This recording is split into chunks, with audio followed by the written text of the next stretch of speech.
Hey guys, tonight we're entering a world where fun was a moral threat, smiling too much was suspicious, and your greatest hope for excitement was watching someone fall off a penny farthing in slow motion. So, before we dive in, take a moment to like the video and subscribe, but only if you actually enjoy what I do here. Drop a comment letting me know where you're listening from and what time it is. Somehow, it's always either 2 in the morning or the middle of your 4th attempt at falling asleep. Now dim the lights, put a fan on for that cozy white noise, wiggle into your most comfortable position, and if you have a cat on you, congratulations, you're now legally required to stay put until morning. But before you drift off, let's pause for a second. Have you ever wondered how people in top hats blew off steam before TikTok and microdosing? Could you find joy in a game that involves literally standing still for hours? Would you survive a Victorian picnic without falling into a wasp-infested pie? What even was a moral seance? And how much emotional damage can one adult suffer from a child's puppet show in a damp church basement? Congratulations, you've just woken up in 1874. You own 5 spoons, 4 hats, and 0 personal boundaries. Your idea of a thrilling afternoon is watching a tree grow. You're ready to party like it's Queen Victoria's 57th Jubilee. Let the merriment begin. Ah yes, parlor games, the Victorian answer to "we have no Wi-Fi but must impress our guests."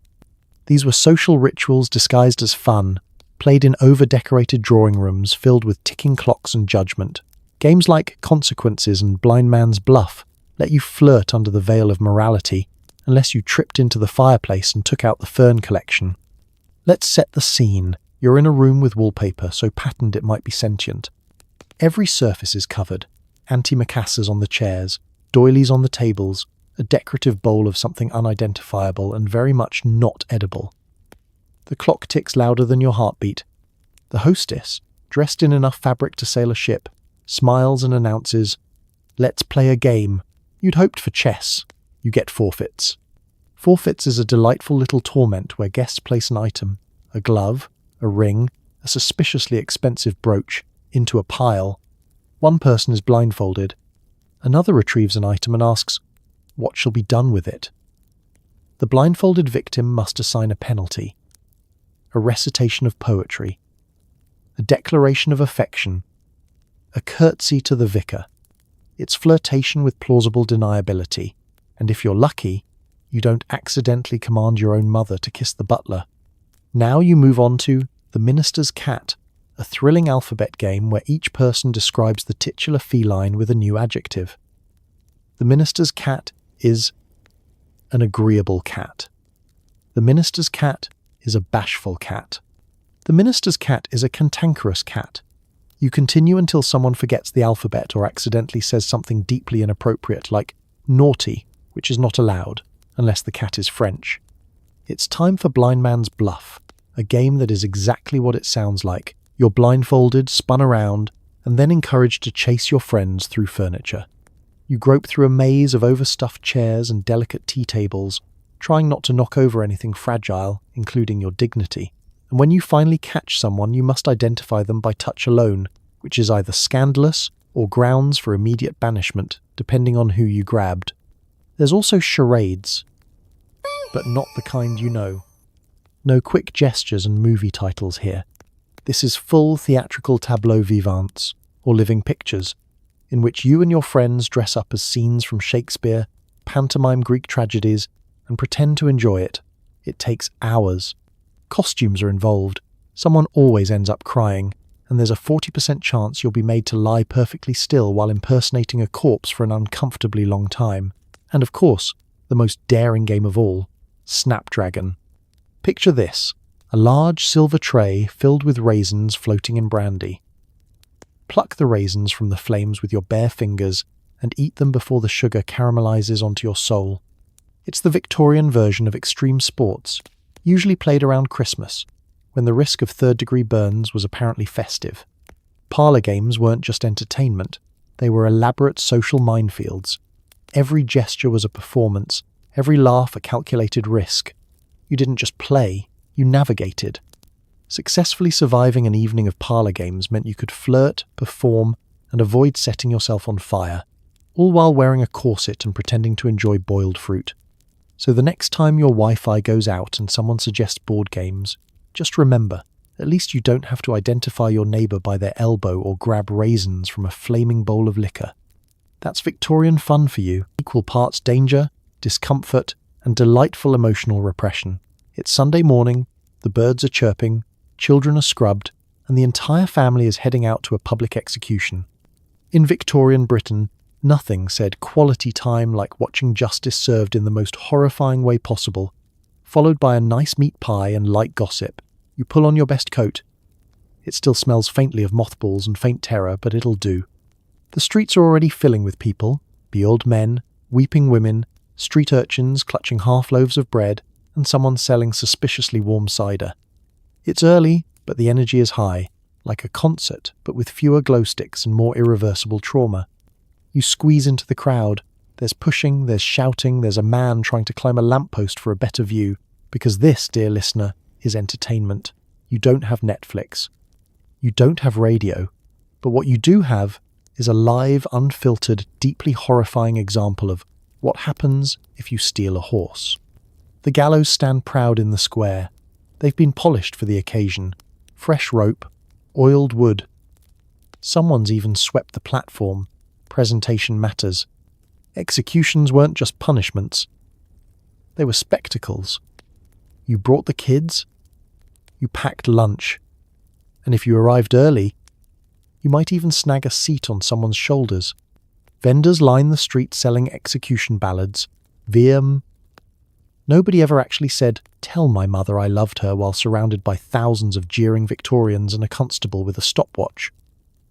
But it sounded good in print, and you could hum it on the way home. The condemned appears, escorted by guards and followed by a priest who is 60% piety, 40% regrettable flatulence. The crowd hushes for a moment. This is the big reveal.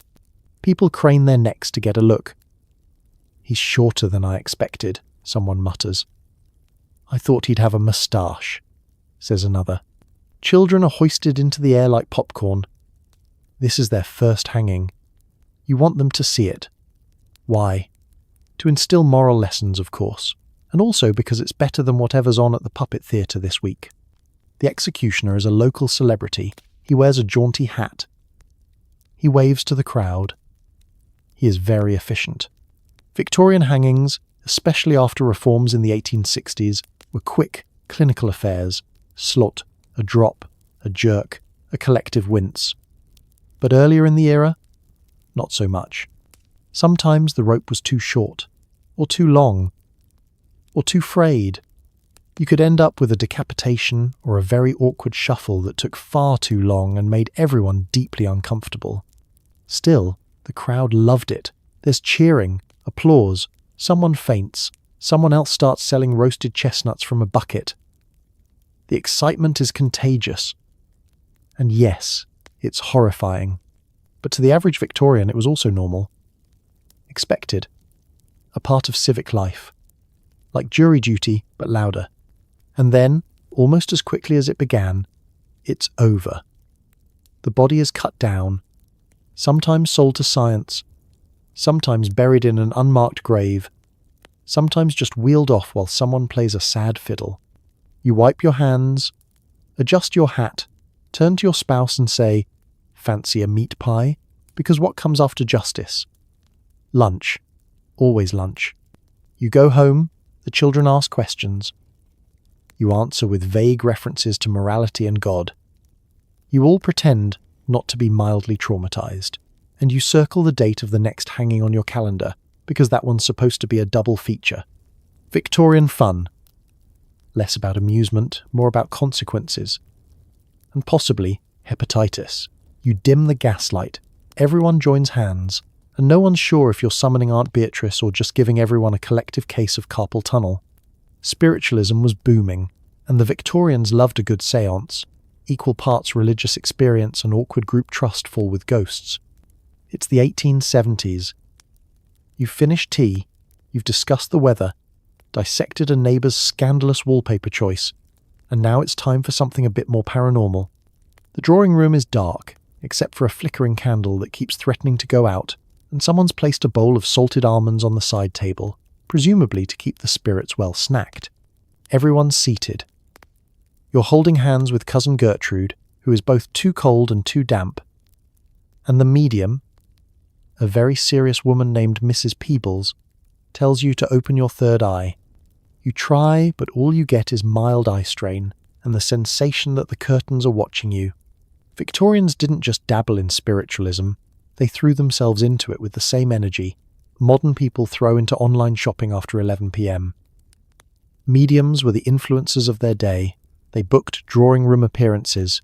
They published ghost memoirs. They claimed they could speak to the dead, interpret table knocks, and occasionally channel the spirit of a 14th century monk who had opinions about wallpaper. Seances were often held in total silence, sometimes in total darkness, and always in total discomfort. You sat in a circle. You waited. You breathed through your nose because the person next to you had just eaten pickled onions. Then someone knocked on the table, deliberately or not, and suddenly you were having a conversation with a deceased uncle who spelled everything out in Morse code, but worse. Sometimes the table moved. This was considered table turning, and it was taken very seriously. The theory was that spirits could channel energy through furniture. The reality was that someone always had suspiciously twitchy knees and a vested interest in proving their cousin was haunted. And somewhere in the background, the family dog ate a séance candle. And then there were ectoplasms. Oh yes, the spirit goo. Mediums sometimes claim to exude a supernatural substance, a misty, ghostly ectoplasm, from their nose, mouth, or various less mentionable locations. In practice, it was cheesecloth soaked in egg whites and smuggled in during the introductory hymn. But no one wanted to ask too many questions because confronting a medium mid-trance was frowned upon. Also, no one wanted to touch it. Seances weren't just spiritual events, they were social ones. You didn't go to speak to your own dead relatives. You went to eavesdrop on other people's ghost drama. Who was trying to reach whom? Was the dearly departed still angry about that vase? Had the maid's great-aunt really cursed the soup? You nodded solemnly while secretly cataloguing everything for later gossip. Even Queen Victoria herself dabbled in spiritualism. After the death of Prince Albert, she reportedly held seances in an attempt to contact him. Of course, when she did it, it was a noble exploration of grief. When your neighbour did it, it was just Margaret being weird with candles again. Eventually, the séance would end. The medium would gasp, someone would faint for dramatic effect, and the lights would go back on. Everyone would pretend to be deeply moved. Someone would offer sherry. And no one would admit they spent most of the session wondering if their foot had gone numb or if that was a ghost trying to flirt. Victorian spiritualism? A collision of mourning, manners, and mild fraud. But hey, at least it gave you something to talk about on the carriage ride home. Just don't mention the cheesecloth. That's still drying behind the piano. You crouch silently by a rock. You spot it. A perfect specimen of Dryopteris affinis. Your pulse quickens. It's fern fever, baby. Pteridomania gripped Victorian Britain like a polite botanical plague. People jewelled over fronds. Collecting houseplants was life or death. Mostly social death. This wasn't your modern weekend hobby where you buy a succulent, forget to water it, and then emotionally spiral for a week. No. In Victorian Britain, fern collecting was a full-blown cultural phenomenon, ISA. A mixture of status obsession, mild botany, and full-blown Victorian repression channeled into leafy green foliage. The term Pteridomania, Rhinon minor, literally fern madness, was coined in the 1850s, and yes, people took it completely seriously. Upper-class ladies carried delicate glass cases on walks, ready to swoop in at the sight of a rare fern like a hawk in a bonnet. Middle-class families installed entire fern rooms in their homes, complete with humidity management and the quiet, damp melancholy that only a room full of moss can provide. Even men got in on the action. Some Victorian gentlemen hiked through the countryside with large sticks and larger egos, poking around riverbanks for exotic fronds and insisting loudly that this particular Asplenium scolopendrium was exceptionally robust. There were heated debates over leaf shape. Friendships ended over disputed root systems. Some people even pressed ferns into books, kept detailed fern diaries, or exchanged cuttings through the post like a slow-motion plant tinder. But the crown jewel of the fad was the Wardian case, a small glass terrarium invented by Nathaniel Bagshaw Ward, because of course his name was Nathaniel Bagshaw. These portable greenhouses let ferns live indoors, where they could sulk in a corner like sensitive photosynthetic pets. Displaying your Wardian case in the parlor told visitors, "I am educated, wealthy, and have no intention of discussing emotions." Of course, not all fern enthusiasts were gentle hobbyists. Some were frond fanatics. There were reports, real, newspaper-backed reports, of fern collectors trespassing on private land, scaling cliffs, and nearly drowning in bogs to retrieve especially rare specimens. If it grew in a cave, on a cliff, or beneath a goat's toenail, someone tried to steal it. There were actual turf wars over turf, Victorian style, which meant letters to the editor, passive-aggressive footnotes in botanical journals, and possibly a polite duel at dawn with trowels. But it wasn't just about the plants. No. This was also a fashion statement. Fern patterns were printed on wallpaper, embroidered onto handkerchiefs, and carved into jewellery. The fern motif became a symbol of delicate sophistication, a leafy middle finger to anyone who still decorated with roses like a commoner. Even children weren't safe. Young Victorians were encouraged to start their own fernariums, complete with tiny watering cans and crushing anxiety about leaf spot. Sunday outings became fern hunts. If you found a new variety, you might get your name immortalised in a dusty footnote somewhere. If you stepped on someone's prized fern by accident, you'd probably be excommunicated from tea society. Eventually, as all good Victorian obsessions do, Pteridomania faded. People moved on to orchids, stamp collecting, and pretending they didn't still own 17 ferns. But for a glorious few decades, Britain lost its collective mind over plants that don't even flower. So the next time someone tells you their hobby is a bit niche, just remember, the Victorians once turned competitive leaf acquisition into a national pastime. And if you've never experienced a full-blown social meltdown over a missing Polystichum setiferum, are you really living? Fern fever. It was real, it was leafy, and it was somehow less weird than Victorian courtship. Just barely. Croquet. Lawn tennis. A game called graces that involved hoops and humiliation. Victorian sports were a unique mix of danger, repression, and silent rage. You could sprain an ankle, crush a monocle, and still be expected to compliment your opponent's hat. Enthusiastically. Let's set the scene. It's a sunny afternoon on a perfectly trimmed lawn behind a very symmetrical house. The hedges are unnaturally square. There are exactly 4 white chairs, all slightly damp. You are dressed in 14 layers of clothing, including a hat with the structural integrity of a small bridge. You have been handed a mallet. You are now playing croquet. Croquet was the sport of the Victorian leisure class, partly because it looked genteel, and partly because it was a socially acceptable way to express deep personal vendettas. The rules are simple on paper. Hit your ball through a series of hoops in a set order. The rules in practice. Psychological warfare with lawn ornaments. Players would roquet, that is, strike an opponent's ball, and then take extra shots. Which meant that if you were having a bad day, you could, with a straight face, use your turn to send your cousin's ball hurtling into a shrubbery while smiling and saying, "How unfortunate." Croquet. Passive-aggressive since 1856, but croquet was just the beginning. Enter lawn tennis, AB, a sport that began as real tennis, which was like regular tennis but played indoors, with walls, confusing angles, and rules written by people who clearly hated fun. The lawn version, however, quickly caught on. It was the ideal mix of gentle exercise and heavy panting in a corset. You'd serve underhand because overhand was considered uncouth. You'd rally in polite silence.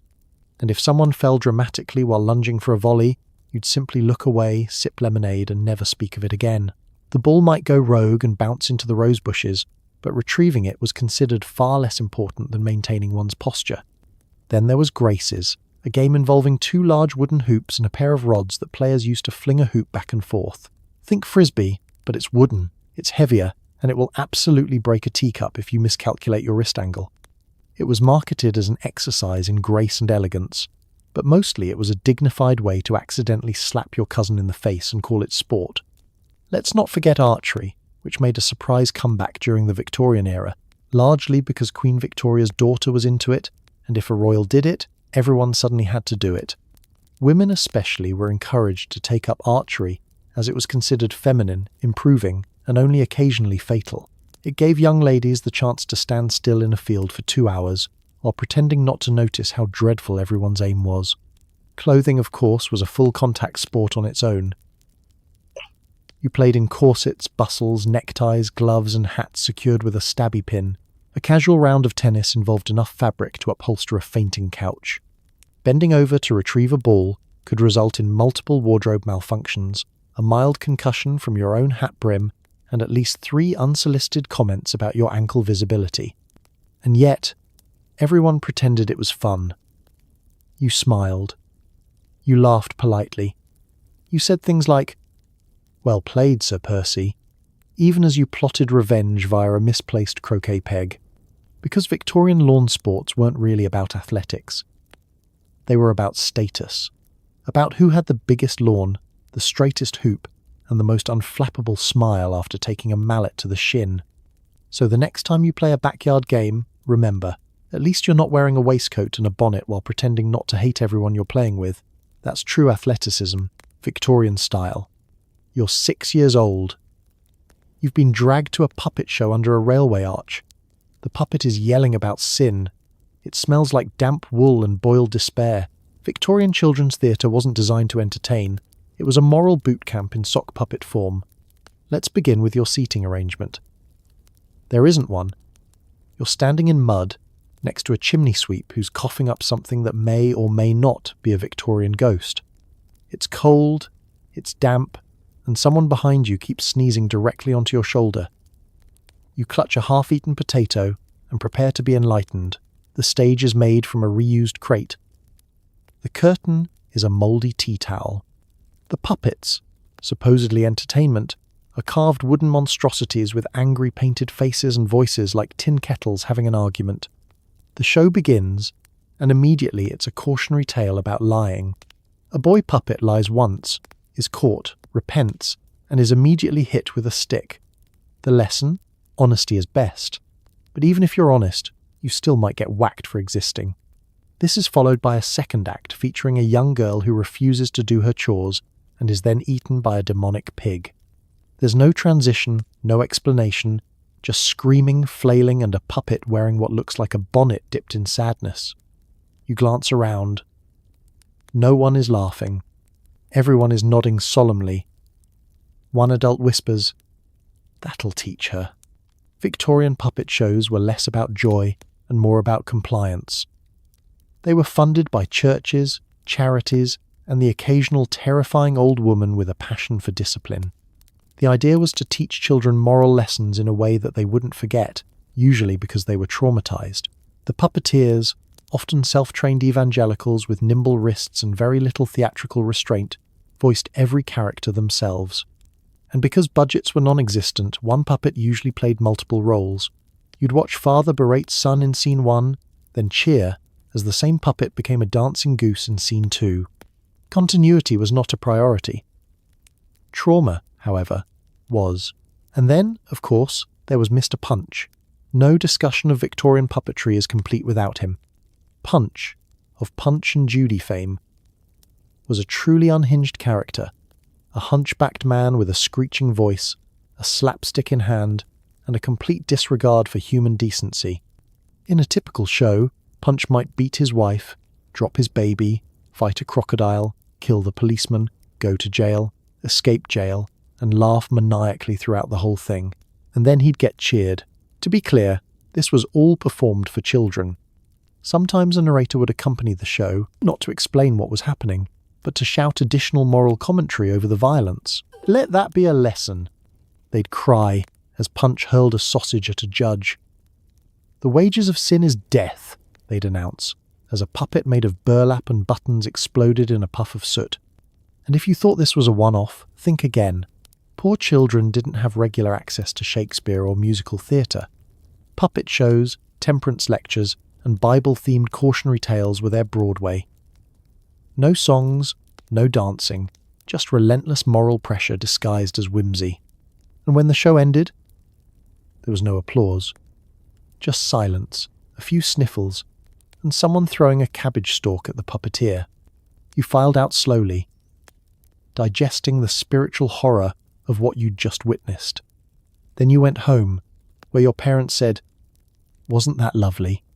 So the next time you complain about Cocomelon, just remember, at least the characters don't yell at you about gluttony and damnation while being chased by a hand puppet in a nightcap. Victorian theatre for children. Because what better way to prepare the next generation than by emotionally scarring them before lunchtime? Nothing says family bonding like posing for a portrait with your recently deceased cousin propped up beside you.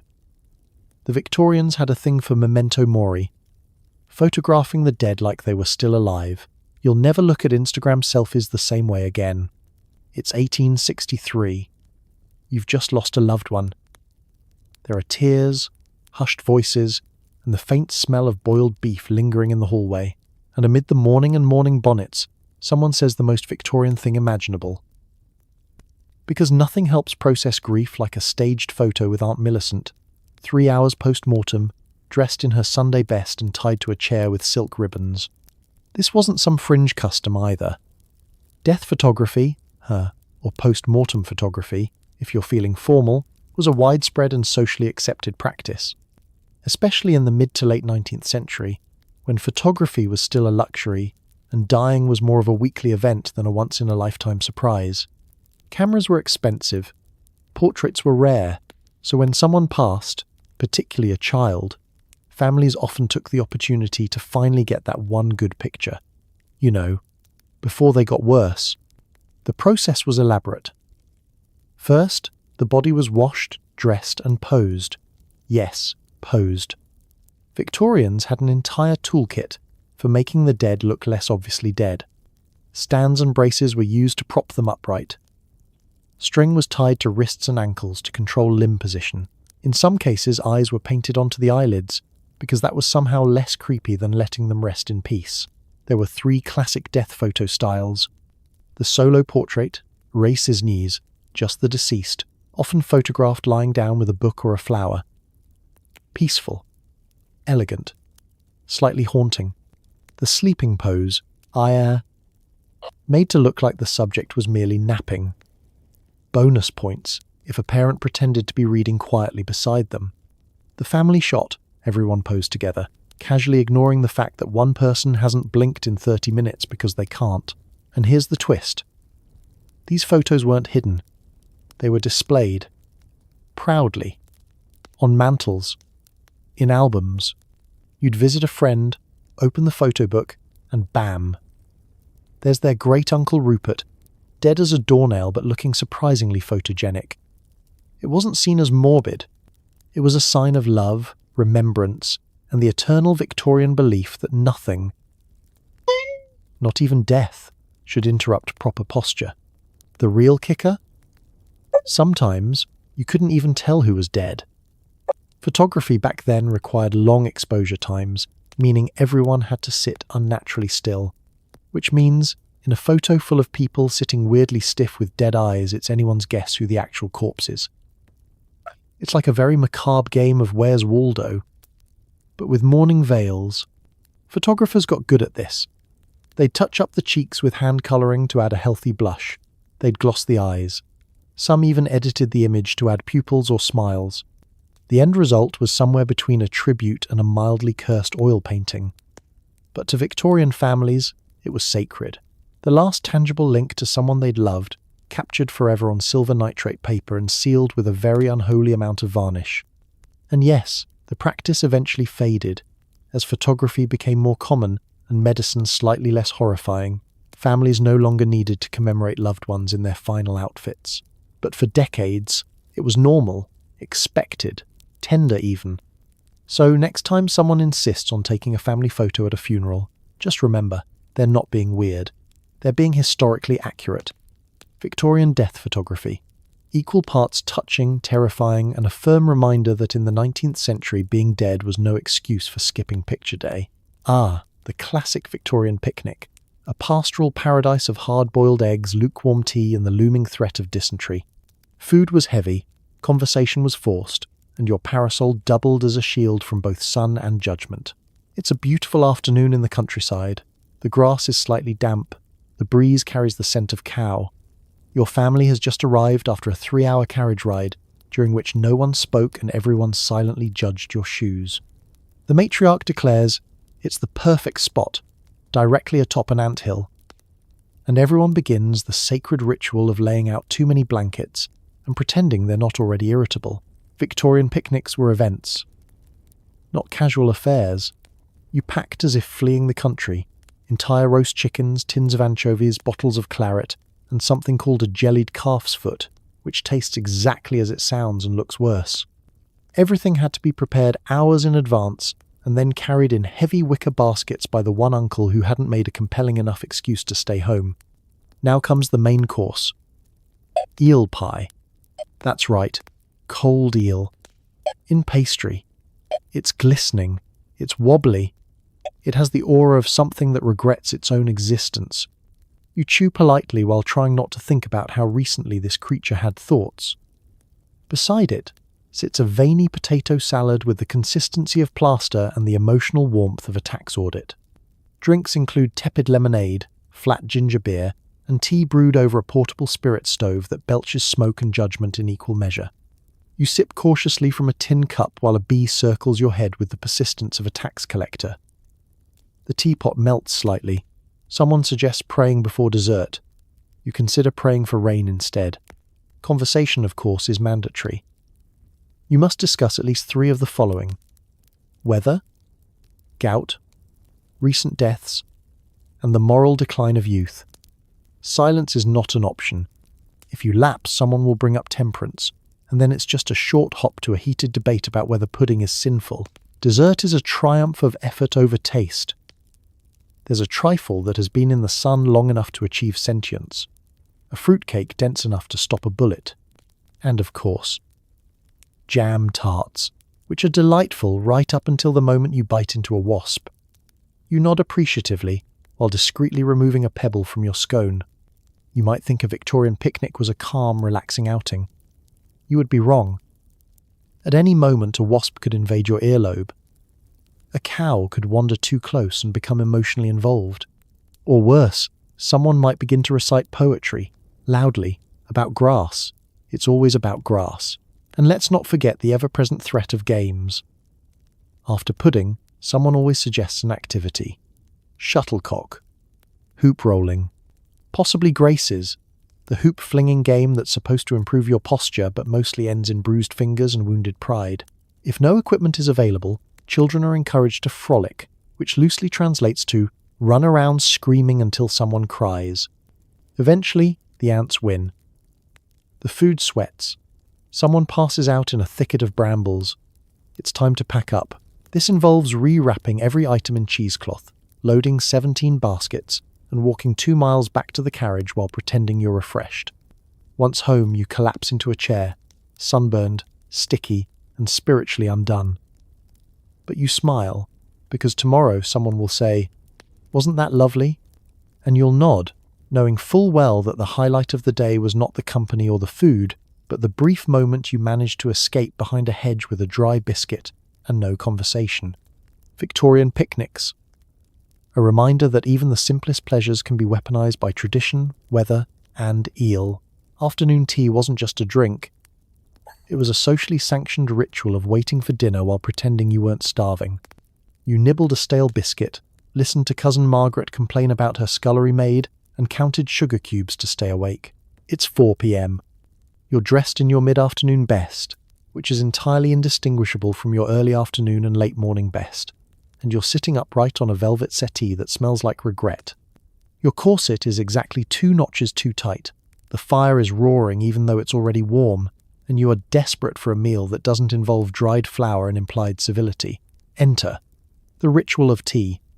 Afternoon tea was introduced in the early 1840s by Anna, the Duchess of Bedford, who famously said, "I'm hungry," and instead of just eating a snack like a normal person, invented an entire social institution.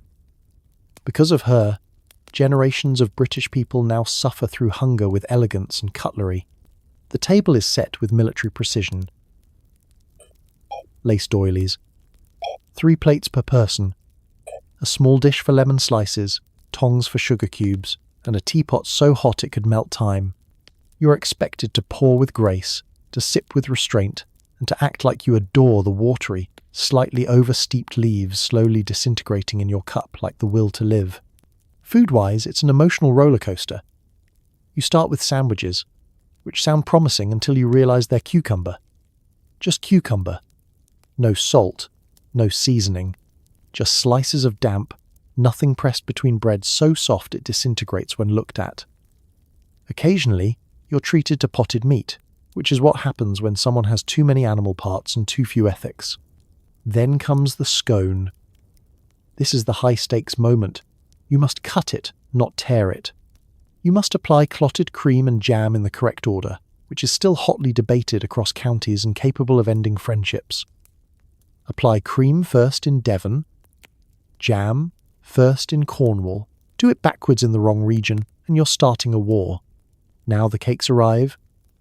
They look beautiful.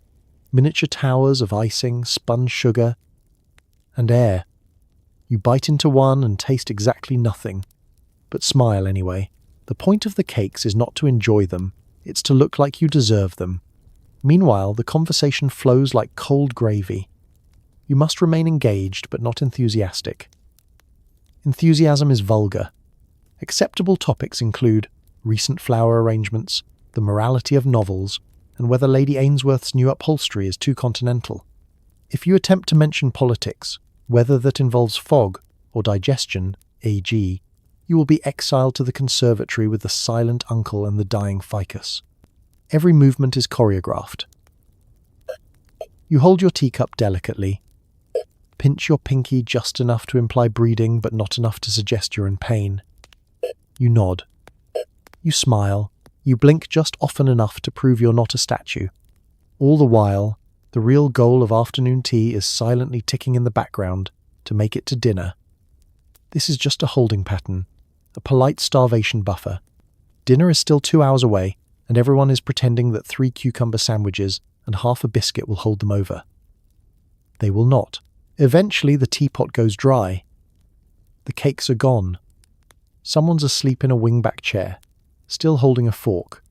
You excuse yourself, make a dignified retreat to your room, and immediately inhale a handful of almonds and leftover cheese from your sock drawer. Afternoon tea. A grand tradition of discomfort, etiquette, and edible disappointment. A ceremony designed not to nourish the body but to suppress the soul. Victorian fun defined by hunger, politeness, and the faint hope that dinner will involve gravy. Victorians were mad for dead animals. At taxidermy socials, you'd sip tea next to a squirrel dressed as a sailor. It was all very respectable, and completely deranged. If you haven't hand-stitched a waistcoat for a weasel, were you even middle class? It's Saturday afternoon. You're wearing your finest lace gloves. The drawing room smells of lavender polish, nervous sweat, and the unmistakable musk of recently deceased mammals. You've been invited to a taxidermy gathering, part art exhibit, part social flex, and part light psychological horror. You step inside. There's a ferret playing a banjo on the mantelpiece. A raccoon in a top hat lounges beside a tray of digestives. In the corner, someone is arguing about whether owls should wear cravats or scarves, and the hostess, beaming, invites you to take a seat beside a fox dressed as a Victorian chimney sweep. Welcome to the most aggressively weird pastime of the 19th century. Anthropomorphic taxidermy. Taxidermy had long existed as a way to preserve specimens for science or display. But the Victorians, in true Victorian fashion, looked at a dead stoat and thought, let's give it a little briefcase and make it an accountant. Because of course they did. This wasn't just a hobby. It was a full-blown cultural movement. Middle-class households proudly displayed entire dioramas of dressed-up animals in theatrical poses. Mice having tea, toads fencing, kittens playing croquet. The more absurd, the better. And naturally, people wanted to gather and talk about it, BDA, with refreshments. At a typical taxidermy party, guests would view the latest tableau, little scenes featuring small, preserved animals posed in human situations. Some were whimsical. Some were nightmarish. Most were somewhere in between. You'd nod appreciatively at a hedgehog wedding, then move on to a guinea pig funeral with unnerving emotional nuance. Everyone discussed form and posture like it was fine sculpture. The angle of that stoat's elbow is simply inspired, someone would whisper. Sipping their tea, another guest would ask how you got the badger to sit like that. Wire and dignity, you reply. And then there were the live demonstrations. Yes, dear listener, some parties included amateur taxidermy on site. A side table would be laid out with tools, pins, wire, thread, and possibly a very surprised mouse. The host, or sometimes a hired expert, would explain how to gently skin the animal, which is a phrase that should never be said aloud during tea. You'd watch as guests leaned in to ask about eye placement while chewing ginger biscuits. The most famous name in Victorian anthropomorphic taxidermy was Walter Potter, a man whose entire life revolved around making tiny clothes for birds that could no longer fly. His museum in Sussex was home to such masterpieces as The Kitten Wedding, The Rabbit's Village School, and a terrifying piece called The Death and Burial of Cock Robin, RFL. Featuring over 90 species in one elaborate, deeply unsettling funeral scene. Victorians adored it. They saw it as educational, whimsical, and oddly moral. Every little tableau carried a subtle lesson. Don't gossip, don't lie, don't duel while wearing bad trousers. These weren't just dead animals. These were characters, and they were there to reflect human society, only furrier. And if it all sounds a bit macabre? Well, yes. But this was an era where death was a regular houseguest. Infant mortality, typhoid, consumption, or feech. These weren't rare tragedies, they were seasonal features. The line between life and death was fuzzy, so why not blur it further by giving a rat a tiny pipe and naming him Uncle Geoffrey? Eventually, the trend waned. Tastes changed. People got plumbing and hobbies that didn't involve tiny velvet capes. But for a shining moment in history, dead squirrels in waistcoats brought people together. Taxidermy parties, where society met surrealism, and everyone pretended it was completely normal to compliment the stitching on a mouse's knickerbockers. Before it was a movie, it was an actual hobby. Watching trains arrive and depart was the Victorian equivalent of scrolling YouTube comment sections. Predictable, repetitive, occasionally violent, and somehow deeply compelling. You wake up on a Saturday morning, put on your stiffest trousers, grab a notebook, and set off to the station, not to travel anywhere, but to watch other people travel. Because in the age before television, video games, or the joy of passive-aggressively refreshing email, the thrill of the day came from standing near a soot-belching metal monster and observing it very intensely. Trainspotting began in earnest with the rise of the British railway system in the mid-19th century. Trains were new, shiny, slightly terrifying, and loud enough to wake the ancestors. They were a technological marvel, and therefore required a certain kind of person to stand beside them with a clipboard and say, "Ah yes, the 3:47 to Crewe, right on time. You, dear listener, are that person." You arrive at the platform, armed with a thermos of weak tea, a sandwich wrapped in wax paper, and a deep emotional attachment to locomotive numbering systems. You choose your spot carefully, far enough from the coal smoke to preserve your eyebrows, close enough to read the serial number etched into the side of the boiler. You are ready. The excitement builds. You hear the whistle in the distance. Your spine straightens. Your pencil trembles. And then, there it is. The glorious sight of an iron beast clattering down the tracks like an overcooked sausage roll with ambitions. The steam hisses. The wheels clank. The conductor looks vaguely alarmed. You scribble in your notebook, GWR 260 Mogul, green livery, excellent soot distribution. Now, you wait for the next one. To the untrained eye, you're just loitering near some tracks. But to a true Victorian train spotter, this is art, this is science, this is prestige. Boys especially were obsessed, forming informal clubs where they traded notes and occasionally threw fists over whether the 415 had an external or internal firebox. It got heated. Steam heated. Some enthusiasts brought field glasses, others wore special badges. A few had hand-drawn maps of the entire British railway system, folded in their coat pockets like sacred scrolls. They could identify a locomotive by sound alone and would regularly issue corrections to complete strangers mid-sentence. If you've ever been corrected about Tolkien lore at a dinner party, you already understand the vibe. And this wasn't a solitary affair. Entire families joined in. Mothers sat on benches pretending to enjoy the outing. Fathers leaned on canes and grunted approvingly.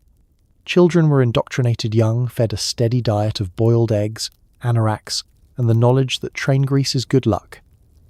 You bonded over whistles, you bickered over timetables, you wept openly when your favourite engine was decommissioned.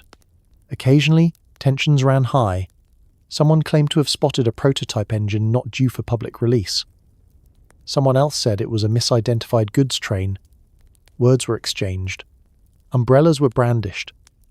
One man was banned from the Swindon platform entirely for describing a Class C tank engine as adequate. And then there was the memorabilia. People kept logs, diaries, hand-coloured illustrations, and entire cabinets of train-related treasures. If it had wheels and steam, someone probably carved it into a butter dish. Model trains would soon follow, but for now, the real thing was the thrill. The speed. The noise. The faint danger of standing slightly too close to 50 tons of hurtling iron. Eventually, the light fades. You close your notebook. You take one last wistful look down the track. You've seen 12 trains today. One of them was late. Scandalous. Train spotting. The noble, soot-covered pastime of an empire in motion. Proof that even in a world exploding with change, some people just wanted to stand still and watch the wheels go by. Dim the lights, fire up the lantern. It's time for a thrilling slideshow of static images of dogs, war heroes, and Greek ruins. Victorian visual entertainment was slow, smoky, and accompanied by dramatic narrations that often ended in a surprise death. You're seated on a stiff wooden bench in a room that smells like damp felt, overcooked onions, and a healthy amount of candle smoke. The host has just asked everyone to settle in, a phrase that, in Victorian times, meant prepare to sit very still for 90 minutes without sighing.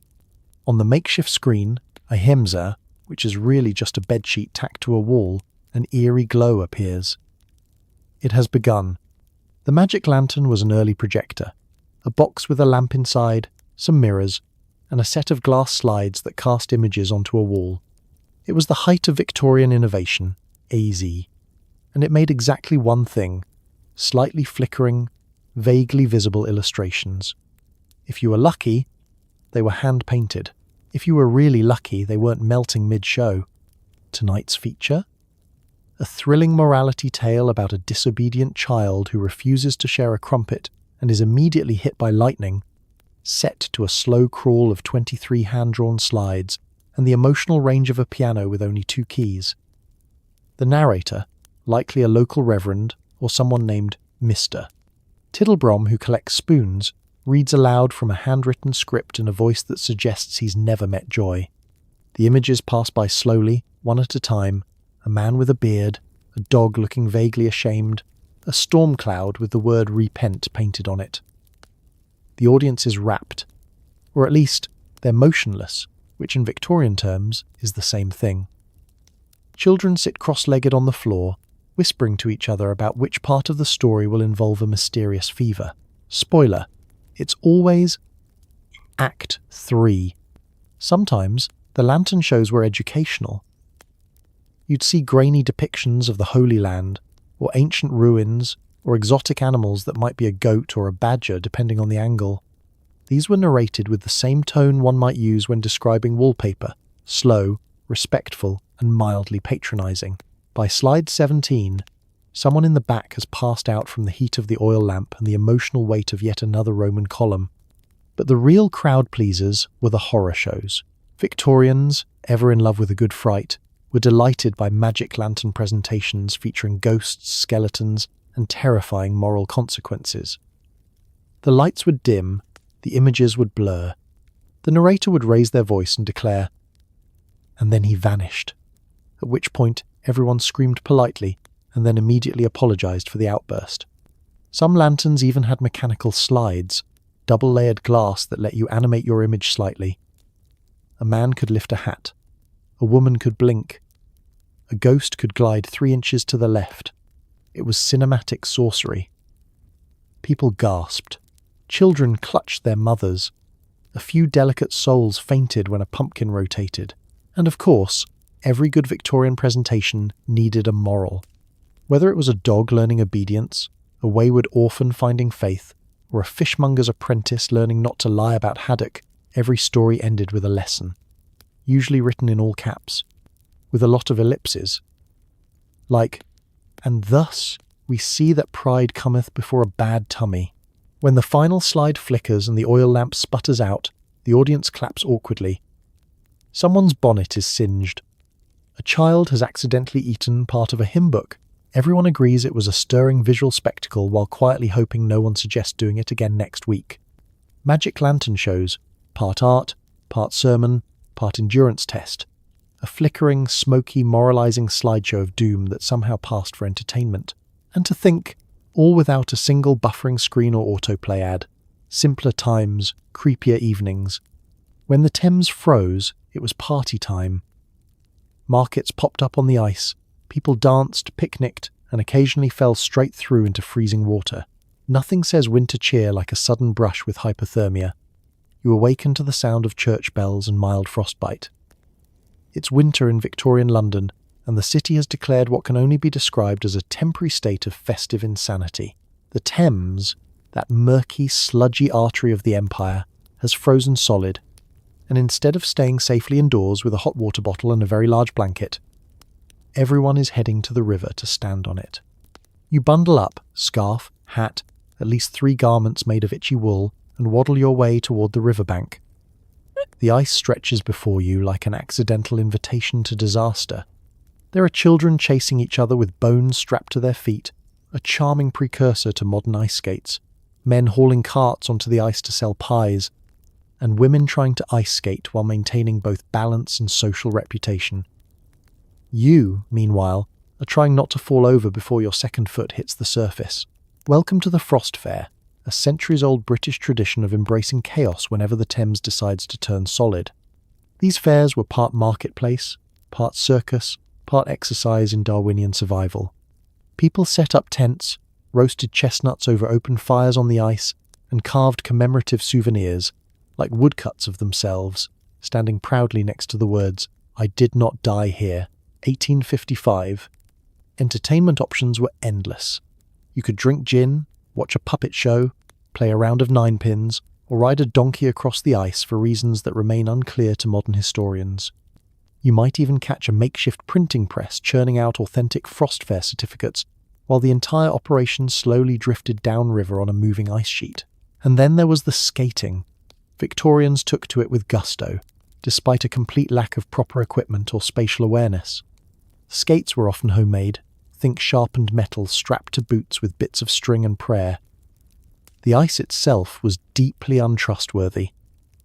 Despite everyone acting like it was a perfectly reasonable surface to dance on, the Thames was tidal and unpredictable. 1 minute, you're waltzing with someone you vaguely fancy to the sound of a barrel organ. The next, the ice cracks with a noise like God slapping a table, and you're plunging waist-deep into liquid regret. Falling in wasn't uncommon. People disappeared through sudden holes, only to be hauled out with ropes, coats, or in one case, a taxidermied badger tied to a stick. You'd be wrapped in blankets, given brandy, and politely ignored by onlookers who didn't want to be next. Despite the dangers, the atmosphere was downright jolly. Frost fairs were moments of surreal communal joy in a city not known for its sunshine or sentimentality. It was cold, absurd, and incredibly slippery. And everyone loved it. Shopkeepers made money. Poets wrote odes. Children screamed joyfully while narrowly avoiding being trampled by pigs on skates. Eventually, the ice would melt. The stalls would be hauled away, forgotten pies would sink into the river. Life would return to its normal level of damp and grimy. But for a few sparkling days, the Thames was not a grim industrial waterway, it was a wonderland. So, the next time your winter plans involve hot chocolate and a YouTube fireplace, remember, your Victorian ancestors were out there on a frozen river, dodging flaming roast carts and narrowly avoiding an icy grave, all for the sake of a festive afternoon. History. Fun, festive, and full of frostbite. Victorian children adored the tale of Punch, a cackling puppet who beat everyone with a stick, including his wife, and baby, and a crocodile. It was considered educational, and somehow still less traumatizing than actual Victorian parenting. The show begins innocently enough. You're a child in a frilly collar with 7 buttons too many, and someone has led you, willingly or otherwise, to a small, striped booth on the seaside or maybe in a muddy market square. Inside this ominous little stage, chaos awaits. You settle onto a damp patch of grass, chewing a questionable boiled sweet, and prepare to be educated through trauma. Enter Mr. Punch, a grotesque hunchbacked puppet with a sharp nose, a screeching voice, and a permanent smile shaped like someone who enjoys pushing over furniture and then denying it. His catchphrase, "That's the way to do it," which he repeats with manic glee after every act of horrific violence. This is the hero. You're meant to laugh, and somehow you do. The narrative is loose, disjointed, surreal. Punch begins by murdering his wife, Judy, with a slapstick. A literal stick used to make slapping sounds, and also to give Victorian children an early introduction to the concept of justified puppet homicide. Then, in quick succession, Punch drops the baby on purse, assaults a policeman, battles a crocodile, fights a doctor, argues with the devil, and at some point is arrested and escapes again. There's no lesson, no arc, no redemption, just carnage, all performed by a lone puppeteer, CZ, the professor, hidden inside the booth, shouting all the voices through a tiny reed-like instrument called a swazzle that makes Punch sound like a deranged helium gremlin being pinched by fate. And the audience? They're delighted. Victorian children screamed with laughter while watching Punch bonk his way through civilization. Adults stood nearby, nodding approvingly, perhaps muttering things like, "Quite right, too," as the puppet walloped a judge. Why? Because this wasn't just entertainment, it was tradition. Punch. Judy had been around since the 17th century, and by the 19th, it was a full-blown British institution. Part of the appeal was that everything else in Victorian childhood was terrifying. Real-life authority figures were often just as violent as Punch, only less funny and more likely to assign chores. So watching a puppet beat up the figures of power, constables, doctors, and nosy neighbours, was oddly cathartic. Mr. Punch was a one-man rebellion in puppet form, or at least, that's what the adults told themselves. Of course, this was also seen as educational. Children were expected to learn from Punch's consequences, even though he rarely suffered any. He committed crimes. He escaped. He danced. And if things got truly dark, he'd outwit the devil himself and declare victory over hell. Again, that's the way to do it. The shows weren't scripted in the traditional sense. Professors improvised, adjusted for the crowd, and sometimes added topical references. One day, it was the policeman. The next day, it was the tax collector. One infamous show even included a jab at the Queen's corgi. Punch did not care. Punch had a stick. Eventually, some reformers tried to tone the whole thing down. There were calls to make Punch more moral, to reduce the wife-beating and maybe add a few inspirational messages. But audiences rejected the sanitized versions. Because if there's anything worse than a violent puppet, it's a boring one. By the end of the performance, you've learned nothing except that shouting is fun, chaos reigns, and crocodiles are not to be trusted. You walk away, sticky-fingered and slightly confused, humming that awful little catchphrase and quoting lines about sausages and crime. Punch, Judy. Not quite comedy, not quite horror. Just 19th century childhood in puppet form. A slapstick symphony of poor choices, shrill voices, and one very problematic protagonist. That's the way to do it. Victorian fun occasionally involved paying to gawk at people with rare conditions. Elephant men, bearded ladies, conjoined twins, all presented for amusement. Equal parts horrifying and deeply tragic. But hey, at least there was popcorn. It's a foggy evening, and you're on a date. A respectable one. You're both wearing far too many buttons. Your chaperone is lurking 5 paces behind, and you're headed to the most thrilling eyebrow-raising entertainment in town, the freak show. Or, more euphemistically, a display of human curiosities. Because nothing says courtship like contemplating the mysteries of the human body next to a stranger holding a meat pie. You arrive at the venue, usually a theatre, tent, or specially constructed hall with a name like the Museum of Wonders or Dr. Grindel's Parade of Peculiarities. Inside it smells like varnish, anxiety, and slightly burnt toffee. The walls are plastered with posters promising the smallest man alive, the wild woman of Borneo, and the headless boy still alive. Your ticket says admission, 1 shilling, morality not included. The show begins with a booming voice. A ringmaster in a top hat and a suspicious moustache announces each act with Victorian flourish. Part salesman, part carnival barker, part hype man for human suffering. One by one, people emerge onto the stage. Some with rare genetic conditions, others with physical differences. A few are performers in elaborate costume, billing themselves as savages or missing links, selling stories as much as spectacle. The crowd is enthralled. Gawking is not only permitted, it's encouraged. Gasps, giggles, and hushed speculation fill the air. A man born with no legs walks on his hands. A woman with a beard sings arias.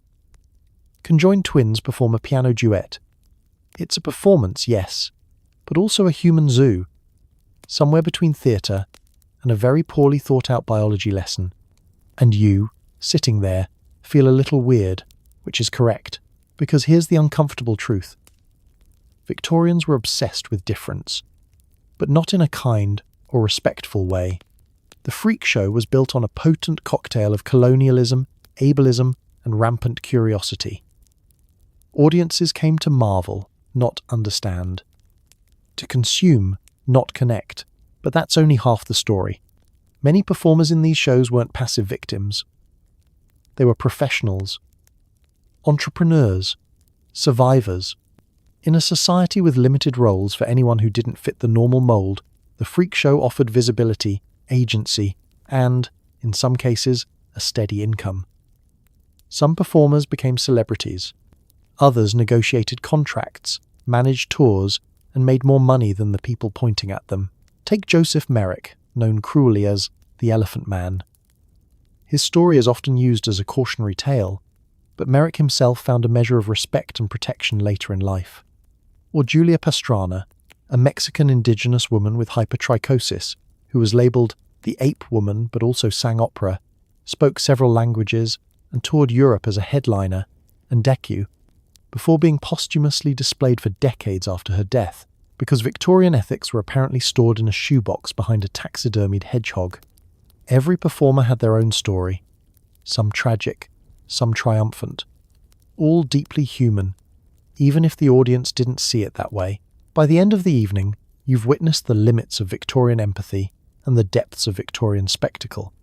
You exit the hall feeling slightly queasy, holding a bag of sugared almonds, and wondering whether staring ever counts as entertainment. Freak shows weren't just about what was on stage. They were about us, the viewers. What we choose to see. What we pretend not to. What we pay to witness. And what we ignore in plain sight. Victorian curiosity was boundless. But its compassion often took the long route home. And yet, amid all the discomfort and exploitation, there were also glimmers of agency, resilience, and the age-old human need to be seen, even in a world that preferred to look away.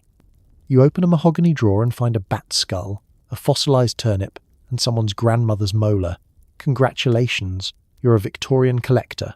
These early museums were part science, part superstition, and 100% clutter.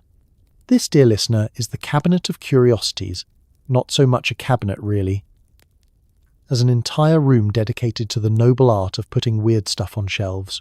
A peacock feather next to a shark tooth, next to a Roman coin, next to an uncomfortably small taxidermied horse. Each item labelled in spidery handwriting, with a level of confidence wildly disproportionate to actual knowledge. Victorians were collectors by nature and hoarders by accident. The world was opening up.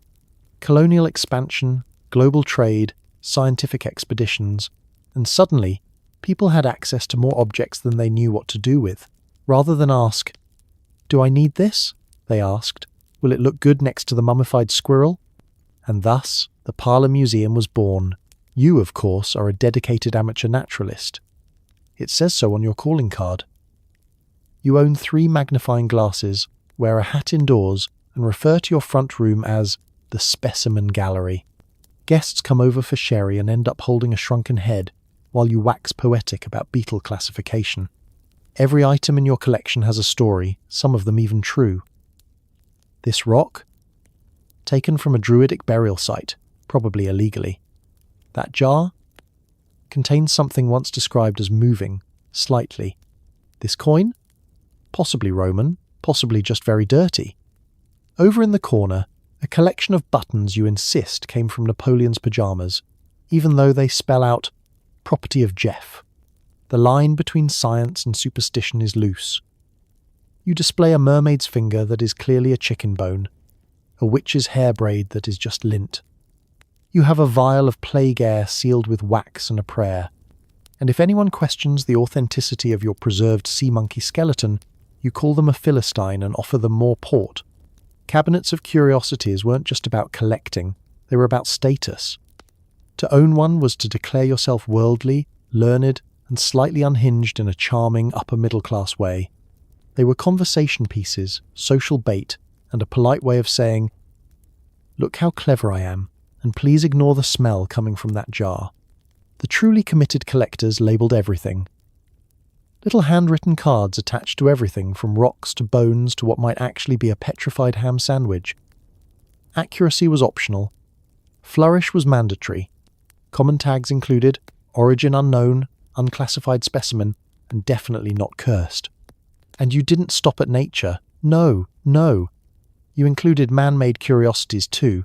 Ancient coins, bits of broken pottery, a bent spoon from the Crimean War, someone's hair in a frame, a single glove from an anonymous duchess. You once bought a chunk of Pompeii from a man named Harold, who swore it was legal and definitely not just a bit of Victorian fireplace rubble. Sometimes you'd host viewings. Neighbours would drop by, shuffle awkwardly around your bone shelf, and pretend to be impressed by your collection of 43 beetles all pinned in aggressive poses. You'd point to your star exhibit, the Egyptian curse amulet you found in a Brighton flea market, and whisper. Eventually, modern museums would take over. Real taxonomists would swoop in with actual knowledge and ruin everything by insisting that your dragon toenail was actually a cow horn with stage makeup. The age of wonder would give way to the age of labels. But for a glorious period, anyone with a curiosity in a cabinet could call themselves a scholar. So yes, Victorian cabinets of curiosity were chaotic, slightly creepy, and questionably sourced. But they were also deeply human, a celebration of wonder, obsession, and the undying belief that no drawer is truly full until you've added just one more skull. Victorian charades weren't like today's. They were epic, dramatic, and performed in full costume over several acts. By the end, someone was always crying, and it was usually the guy in a toga trying to mime King Lear. You're in a drawing room that smells like lemon polish and unspoken trauma. The furniture is heavy, the air heavier, and your cousin Beatrice is adjusting her neck ruffles in preparation for battle. Because tonight is charades night. And not the point and flail and guess Titanic kind. No. This is Victorian charades. Part theatre, part breakdown, part very polite hostage situation. The hostess, who hasn't smiled since 1843, claps her hands and announces that everyone will now take turns acting out literary and historical titles, in full costume, across multiple acts. You look down and realise you're holding a mop and a velvet sash. You have no idea what part you're playing, but you suspect it's emotionally devastating. Victorian charades were elaborate affairs.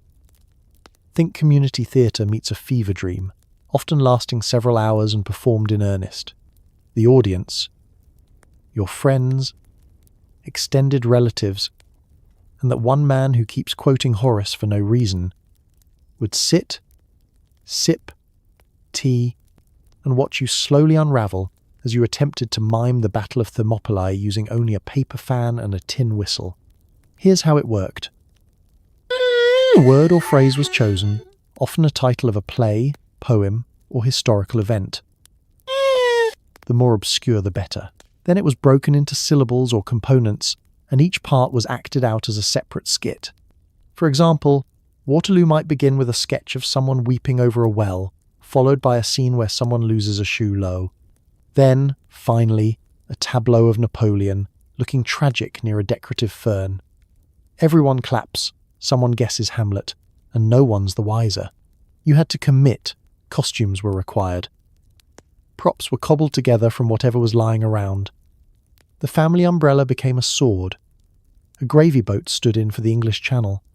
Someone's wig was repurposed as a small sheep. If you had artistic flair, this was your time to shine. If you had dignity, well, not for long. And woe betide the person who broke character. If you giggled during your tragic monologue as second eunuch from the left in Othello, Act 3, Syllable 2, you would be judged, not just by the audience, but by history itself. Victorian social rules didn't go away just because you were wearing a fake mustache and miming Caesar's assassination with a soup ladle. These performances could get dramatic. Full scenes, monologues, sword fights, someone fainting artistically on a fainting couch. Occasionally, there were musical numbers, off-key, always. And because lighting was limited to gas lamps and the flickering shame of your ancestors, most performances took place in a dim, flickering half-gloom, adding a certain ghostly despair to the proceedings. Sometimes, the games grew competitive. One half of the room versus the other. Scores were kept. Alliances formed. Emotional bonds shattered over whether the Lady of Shalott was guessed too quickly. Faint praise was worse than no praise at all. And somewhere in the chaos, someone's monocle cracked from sheer tension, yet despite, or maybe because of, the theatrical suffering, people loved it. This was prime entertainment. It combined creativity, drama, and the slow unspooling of one's mental health in front of close friends. For introverts, it was a personal hell. For drama queens in corsets, it was the Super Bowl. Eventually the evening would end. Costumes would be shed, teacups would be refilled. Someone would apologize for accidentally stabbing the piano stool with a prop dagger. And everyone would agree it was a splendid evening, even if Gerald's Hamlet looked suspiciously like a drunk shepherd with gout. Victorian charades. Proof that before Netflix, people were absolutely willing to emotionally unravel for entertainment. One bonneted tragedy at a time. If you were a man of means, your idea of fun involved entering a large room full of other men and never speaking to your wife again. Men's clubs were places to play billiards, discuss politics, and slowly calcify in leather armchairs. Welcome to the Victorian Gentlemen's Club, a place so exclusive, so solemn, and so deeply marinated in cigar smoke that you can practically hear the sound of monocles clinking in disapproval. These were not nightclubs. There was no dancing, no music, and certainly no joy. But if your idea of excitement involves reading the Times very slowly in silence while digesting a kidney pie, congratulations, you're home. You stroll in, wearing your finest waistcoat. Not because anyone will compliment it. That would imply human interaction, but because you need to look respectable as you nod meaningfully at Sir Edwin across the room, and then ignore him for 6 hours. You settle into a red leather armchair that smells faintly of brandy, old socks and suppressed emotions. You are now free from the horrors of the domestic sphere, i.e., talking to your wife, acknowledging your children, or expressing anything resembling a feeling. Victorian London was teeming with these institutions. The Reform Club, the Athenaeum, White's, the Garrick, each one more pompous than the last, and each with its own strict membership rules, usually involving property ownership, lineage, and the ability to say indeed without blinking. You couldn't just join a club. You had to be proposed, seconded, vetted, and then thoroughly ignored for several months before being quietly admitted. Once inside, activities were abundant, in the same way that wallpaper is abundant, ever-present, mostly decorative, and not very stimulating. You could play billiards with someone named Basil. or sit in the reading room pretending to enjoy ancient Greek while eavesdropping on a minor duke's digestive complaints. There was usually a bar, a dining room, and a smoking lounge, which was 85% smoke and 15% lounge. Conversation, when it occurred, was dry, circular, and very likely about tariffs. If you laughed too loudly, you were either asked to leave or simply shunned for 14 years. Fun, in this context, was measured not in decibels or spontaneity, but in the precise angle at which you held your glass of port while describing the weather in Surrey. Some clubs had special features. The Travellers' Club only admitted men who had travelled abroad at least 500 miles from London, presumably to avoid any contact with their relatives. The Beefsteak Club was for lovers of theatre and red meat. White's, the oldest and most exclusive, had a notorious betting book, where gentlemen could wager on anything from horse races to whether 2 raindrops would reach the bottom of a window first. And then there were the rules. No women allowed. No talking in the library. No spitting into the ferns. Yes, that one had to be written down. You didn't question the rules. You obeyed them, or you found yourself unceremoniously declubbed and left to wander the cold streets of Mayfair without access to the house wine.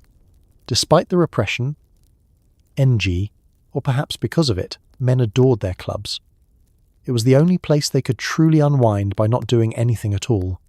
You could sit in the same chair, at the same time, every Thursday for 40 years, and no one would ever disturb you. You were part of something secret, elite, and absolutely baffling to anyone outside of it. Eventually, times changed. Clubs modernized. Some even allowed women in, prompting a number of older members to spontaneously combust. But for a solid chunk of the Victorian era, if you were a man of leisure, your social life peaked in a dark-panelled room filled with coughs, sherry, and a deep sense of melancholy pride.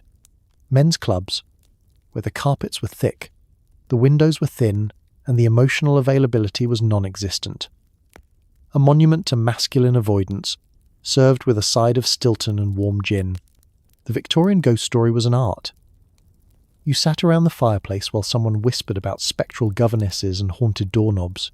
Everyone gasped politely, then lay awake all night, wondering if that creak was the butler or a banshee.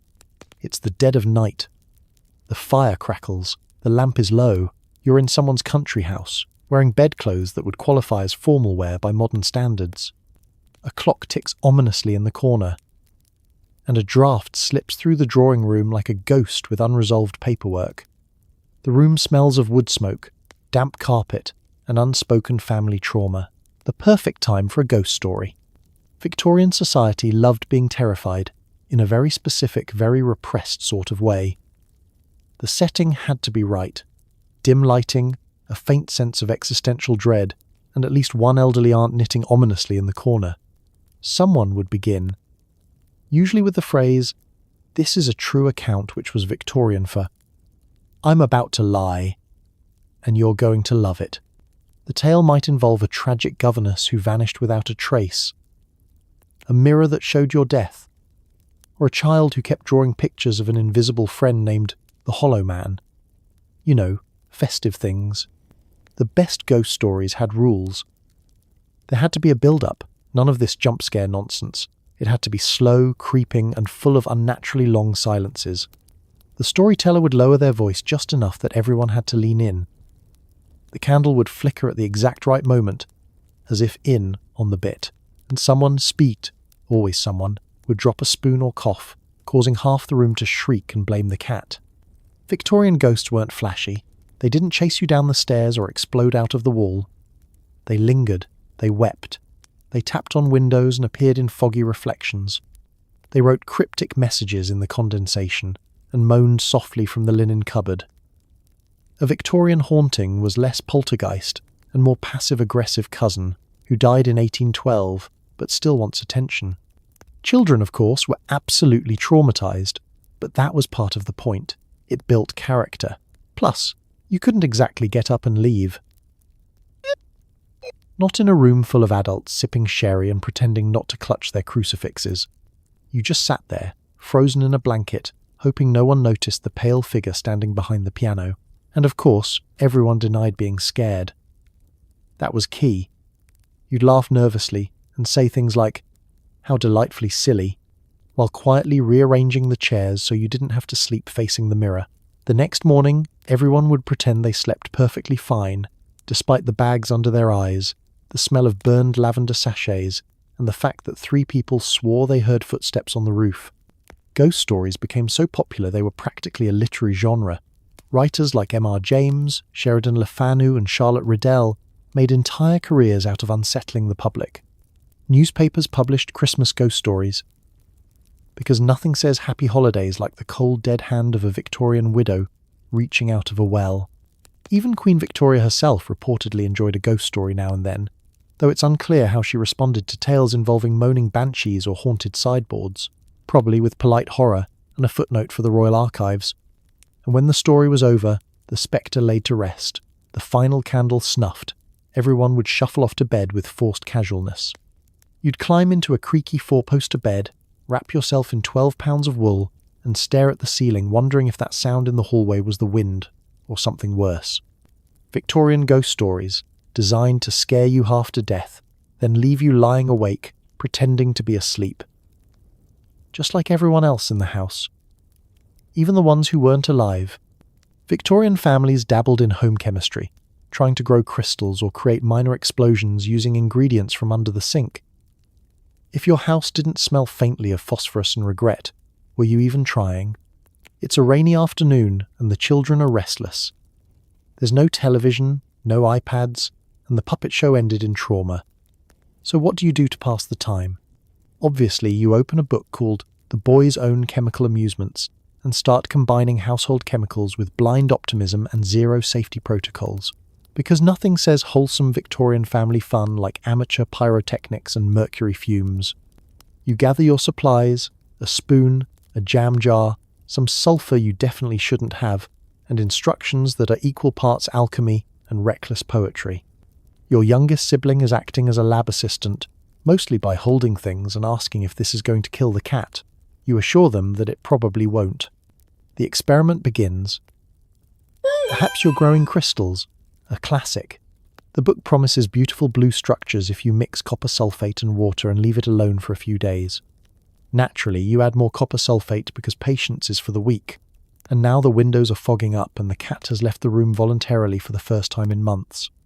Or maybe you're trying to make stink bombs. That's always a crowd pleaser. The recipe involves rotten eggs, some vinegar, and something with a skull and crossbones on the label.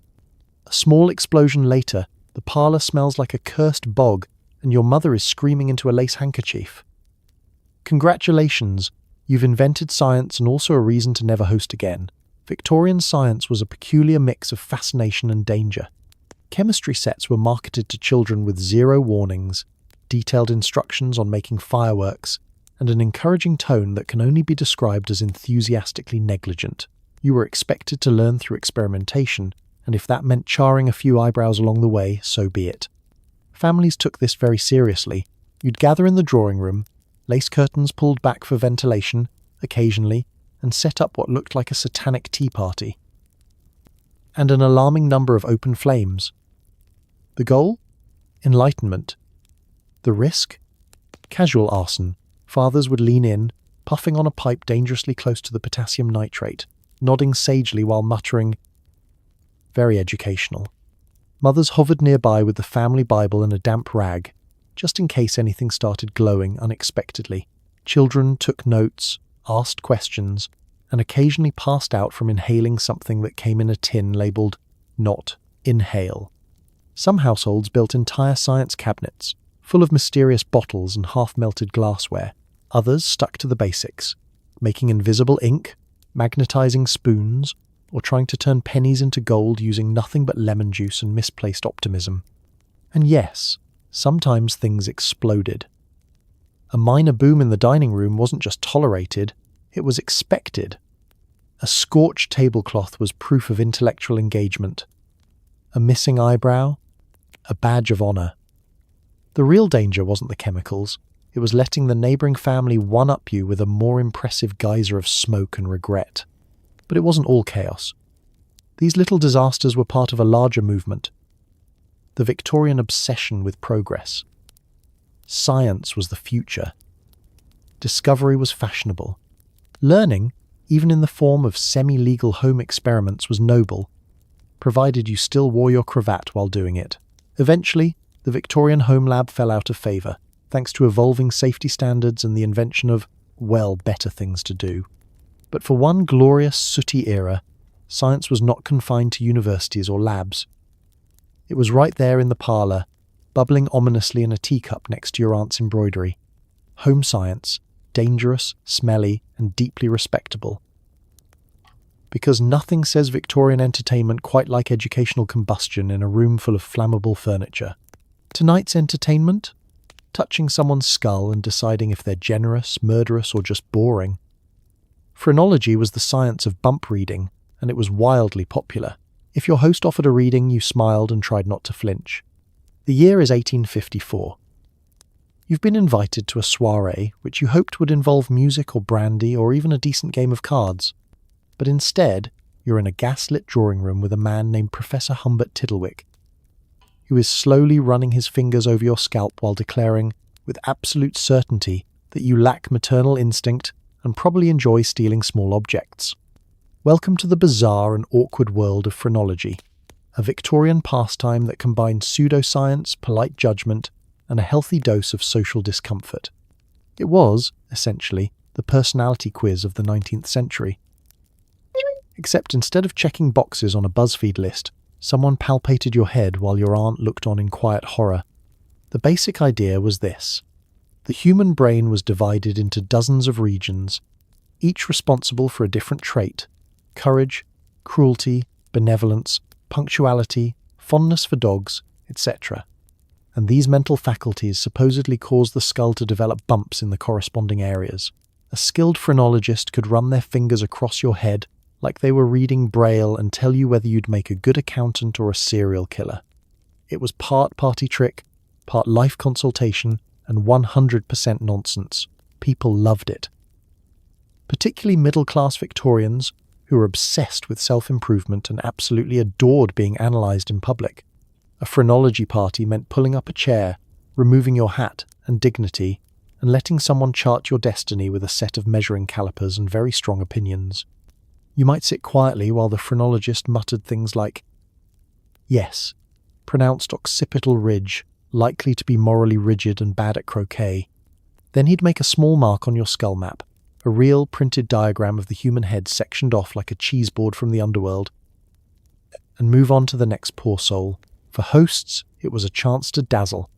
They'd set up a little stage or corner table, pass out refreshments, and provide their guests with paper profiles afterward. Your friend Marjorie exhibits strong musical instincts and moderate deceitfulness. Avoid giving her money. Marjorie would smile politely, and then avoid eye contact for the rest of the evening. Phrenology also gave people a handy excuse for just about everything. Bad at math?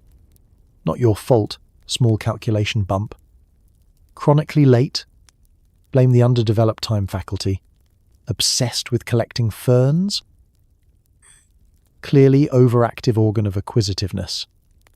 There was no end to the things you could attribute to your skull's subtle topography.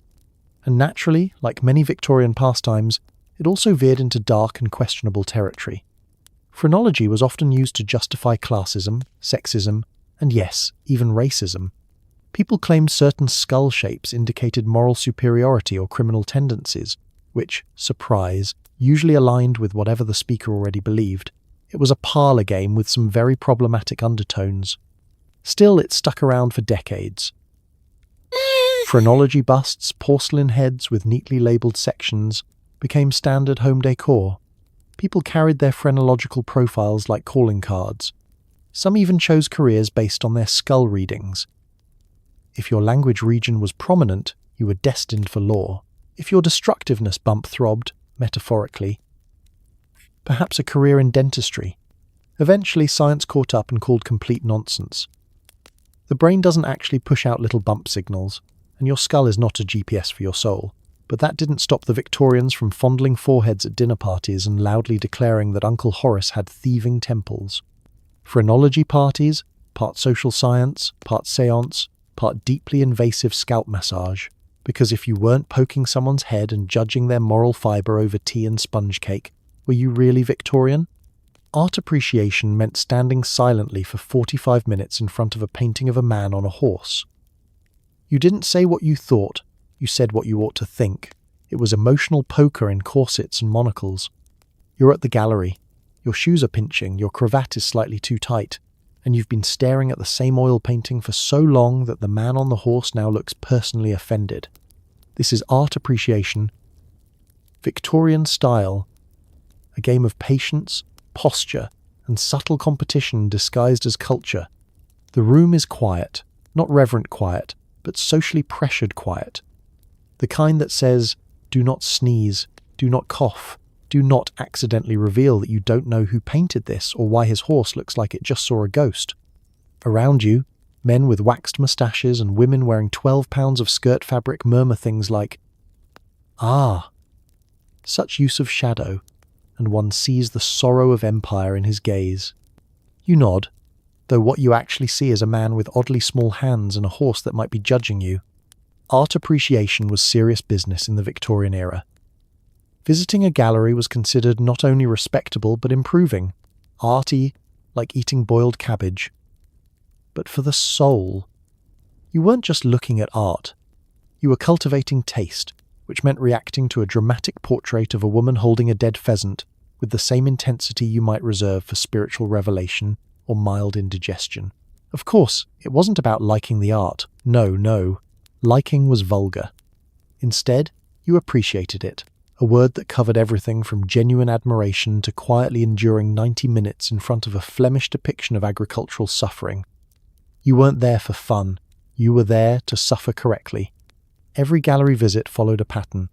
First, the slow circuit. You walked the perimeter of the room, hands clasped behind your back, head tilted slightly as though receiving divine insight. You paused at key works, preferably those already approved by critics, and made the kind of face that suggested deep inner conflict. If someone asked your thoughts, you said something like, "It's an arresting commentary on the transient nature of ambition," and then pretended you hadn't just made that up on the spot. Second, the whispering. Small clusters of guests leaned in to murmur judgments like co-conspirators in an aesthetic coup. The brushwork is deliberate. His use of colour is almost confrontational. I heard the artist once bit a priest. These whispers were not to be trusted, but they were to be repeated at your next dinner party. And third, the fatigue. By the 12th portrait of a sullen aristocrat with a dog, your brain was melting. But you couldn't leave yet. To exit too early was to suggest insufficient moral fibre. Instead, you lingered in front of a melancholy still life, I know, grapes, a goblet, a fish in mourning, and pretended to be moved. You might have even brought your own sketchbook, just to make sure everyone knew you were a fellow artist. Not a good one, but present. You'd make vague, squiggly lines while occasionally sighing, as though processing the burden of genius. Some art lovers wrote gallery diaries, earnest reflections on how a single landscape reminded them of the futility of man. Others collected exhibition catalogues and ranked artists like they were fantasy football players with better waistcoats. If you truly had opinions, you might write to the Times, anonymously, to declare that Gainsborough was a bit much. Eventually, you'd go home exhausted, overeducated, and emotionally dehydrated. You'd serve tea and biscuits while insisting that the portrait of Lady Wilberforce spoke to something primal in you. Meanwhile, Lady Wilberforce, N.E. in the painting, still looks like she's considering homicide. Victorian art appreciation, part endurance test, part competitive silence, part slow descent into oil-painted madness. Because nothing says cultured like pretending to understand symbolism while your corset slowly crushes your ribs. Ballroom dancing was less about movement and more about managing sweat, proximity, and your own collapsing lungs. Between corsets and waistcoats, nobody could breathe, but everyone pretended they were having a lovely time. You arrive at the grand ballroom, a cavernous, candlelit space shimmering with crystal chandeliers and the low hum of gossip. The air is thick with perfume, starch, and the faint metallic tang of social ambition. A string quartet soars away in the corner, valiantly trying to be heard over the din of polite conversation and the occasional loud sneeze from a gentleman with seasonal hay fever. Dancing, in theory, is about joy, grace, and human connection. In Victorian practice, It's an elaborate system of physical discomfort wrapped in etiquette. First, you must navigate the complex social choreography of actually being asked to dance, a process involving formal introductions, mutual acquaintances, and the discreet exchange of approval nods from nearby chaperones. If you fail, you're relegated to wallflower status, sipping tepid lemonade while pretending to enjoy the spectacle. If you succeed, you step out onto the polished floor, your lungs already half compressed by your corset or waistcoat. Ladies could barely inhale, gentlemen could barely exhale. The result was a kind of gasp-powered waltz, each couple rotating slowly while trying not to pass out. Then there's proximity. Victorian ballroom dancing required an exact distance between bodies, close enough to suggest polite intimacy, far enough to avoid scandal or an accidental corset hook entanglement. Every step was a negotiation between flirtation and propriety. You kept your eyes modestly lowered, which also helped you avoid seeing the sweat beads forming on your partner's forehead like a doomed crop. The dances themselves were often long, really long. A quadrille might last 20 minutes. A waltz could leave you dizzy for the rest of the evening. And because the music was live, tempo varied wildly depending on whether the violinist had had a decent breakfast. Sometimes you floated across the floor like a dream. Sometimes you galloped through the final bars like you were escaping a small fire. The ballroom was also a heat trap. Between the candles, the crowd, and the multiple layers of clothing, temperatures soared. Silk dresses clung like wet wallpaper. Men's collars wilted. Fans fluttered furiously, creating little gusts of scented air that only made you aware of how badly you needed one yourself. Still, dancing was one of the few socially acceptable ways to interact with the opposite sex. Every spin, every step, every carefully timed laugh was part of an unspoken courtship ritual. You might talk about the weather, compliment a piece of jewellery, or share a whispered joke about how Sir Henry had just tripped into the refreshment table, all while maintaining the perfect balance of grace and oxygen deprivation. Not that the refreshment table was much relief. After a set, you'd stagger over for a glass of lemonade or weak punch, trying to drink without visibly gasping. Then it was back into the fray for the next dance, because sitting out too often suggested social failure, a sprained ankle, or worse, insufficient enthusiasm for society itself. Chaperones circled like hawks, ensuring no one danced more than 2 consecutive sets with the same partner, to prevent scandal, and that every unmarried woman had her fair share of gentlemanly attention. Meanwhile, married couples generally sat things out, watching the chaos with knowing smiles and privately placing bets on who would end up engaged by the season's end. By the end of the evening, your feet ached, your lungs were shriveled, and your polite smile had fused permanently to your face. You left with a few new acquaintances, a handful of cryptic compliments, and a mental list of whose dancing style could only be described as dangerously unpredictable. Ballroom dancing in the Victorian era, less about rhythm, more about survival. A social performance in which everyone was half suffocating, wholly polite, and determined to pretend they were having the time of their lives. Pleasure gardens were like Tinder, if Tinder had swans and sherbet. You strolled. You looked alluring. You tried not to trip on your crinoline. Occasionally, you watched fireworks or got pickpocketed. It was all part of the charm. It's early evening, and the lamps are being lit. Soft pools of golden light ripple across manicured lawns, winding gravel paths, and ornate fountains where swans float like they've been paid to look smug. Music drifts from a nearby pavilion. Ah yes, something with violins and just enough rhythm to encourage a romantic saunter.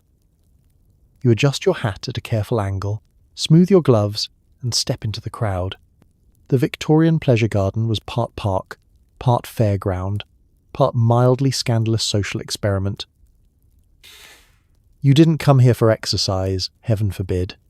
You came to see and be seen, to display your new bonnet, to make eye contact with someone in a dangerously flattering waistcoat, or to engage in the century's most popular sport, flirtation under plausible deniability. The rules were simple. You walked slowly, very slowly, in a loop. At each pass, you might nod politely to someone you knew, glance shyly at someone you didn't, or pretend to be fascinated by a topiary shaped like a lion while listening in on nearby gossip. If you were lucky, a companion might accidentally join your stroll, leading to polite conversation about the weather, the fireworks, or how very well the swans were behaving tonight. Between circuits, there were attractions. Illuminated fountains, live music, acrobatic performances, and refreshment stalls selling everything from lemonade to sherbet water, a fizzy, sweet drink that somehow managed to be both delightful and slightly unsettling. And yes, fireworks. The Victorians adored a good pyrotechnic display, especially when it could be viewed in the company of someone whose hand you might brush against in the dark without the chaperones noticing. But the gardens weren't all gentle courtship and decorative bird life. Pickpockets loved them too. The crowds, the distractions, the fact that half the attendees were more focused on maintaining their posture than on guarding their wallets. It was a thief's paradise. You could leave with a smile, a memory, and absolutely no coins. There was also the matter of wardrobe hazards. Crinolines were magnificent but notoriously impractical. Navigating narrow garden paths or stepping over ornamental borders without tripping was a skill in itself. Gentlemen risked muddy shoes and grass stains on their trousers, which could ruin an entire evening's dignity. Some gardens catered to the upper classes, offering subscription-only access, exclusive events, and orchestras that never once played anything rowdy. Others were more democratic. And by democratic, we mean delightfully chaotic. These venues had dancing, drinking, and an atmosphere that encouraged scandal. You could see military men, shopkeepers, and theatre performers mingling freely, which meant the gossip potential was delicious. The pleasure garden was also a stage for social performance. You weren't just strolling, you were communicating. The tilt of your head, the length of your gaze, the angle of your parasol, risol doll, all carried coded meaning. Too much enthusiasm, and you risked impropriety. Too little. And you might go home without even a single mysterious admirer. Evenings could stretch late into the night, with the glow of lanterns and the hum of conversation creating a dreamlike haze. Somewhere, a group of musicians would strike up a lively tune. Somewhere else, a gentleman would loudly declare his admiration for a lady's courage in walking so near the swans. Eventually, the fireworks would burst overhead, the crowd would cheer, and couples would pause mid-stroll to enjoy the spectacle, or, if they were bold, to exchange whispered promises they'd never actually keep. By the time you left, your feet ached, your gloves were faintly sticky from sherbet water, and you'd convinced yourself that the evening had been full of possibility, the smotting the definite, even if all you actually achieved was avoiding a collision with a swan. The pleasure garden. A perfect loop of walking, looking, and pretending you weren't looking. The Victorian equivalent of swiping right with better lighting. When you weren't allowed to talk about politics, feelings, or your digestion, you read etiquette books. These tomes offered crucial advice like, don't gesticulate, and try not to breathe too enthusiastically in company. Wild times. It's a rainy Tuesday afternoon in 1883. You're seated in the parlor, sipping lukewarm tea, and in your lap lies a thick, leather-bound manual titled The Ladies and Gentlemen's Complete Guide to Deportment and Refined Manners. Its pages promise to turn you into the pinnacle of Victorian civility, assuming you're willing to spend the rest of your life behaving like an exquisitely mannered statue. The first thing you learn is that etiquette wasn't just about politeness, it was about social survival. One wrong move, eating peas with the wrong utensil, nodding too enthusiastically at an introduction, or being seen in public without gloves, could doom your reputation faster than admitting you once enjoyed a punch. Judy show. The book lays it all out in exhaustive microscopic detail. How to enter a room quietly, how to sit rigidly, and how to speak rarely, and preferably about the weather. Entire chapters are devoted to topics that, in modern life, wouldn't even cross your mind. For example, The Art of Acceptable Conversation lists safe topics: the day's temperature, the recent quality of the roads, and the superiority of British railways. Under forbidden subjects, you'll find politics, religion, love, death, money, illness, and basically anything that might cause actual human feeling to emerge. Then there's How to Stand. According to your etiquette manual, standing is not a simple matter of remaining vertical. One must stand at a precise angle, feet aligned, with one hand lightly touching an object, a chair, a parasol, a friend's arm, to signal poise. Stand too stiffly, and you look anxious. Too casually, and you look morally questionable. The middle ground is roughly as comfortable as holding a plank position for an entire conversation. Even breathing comes under scrutiny.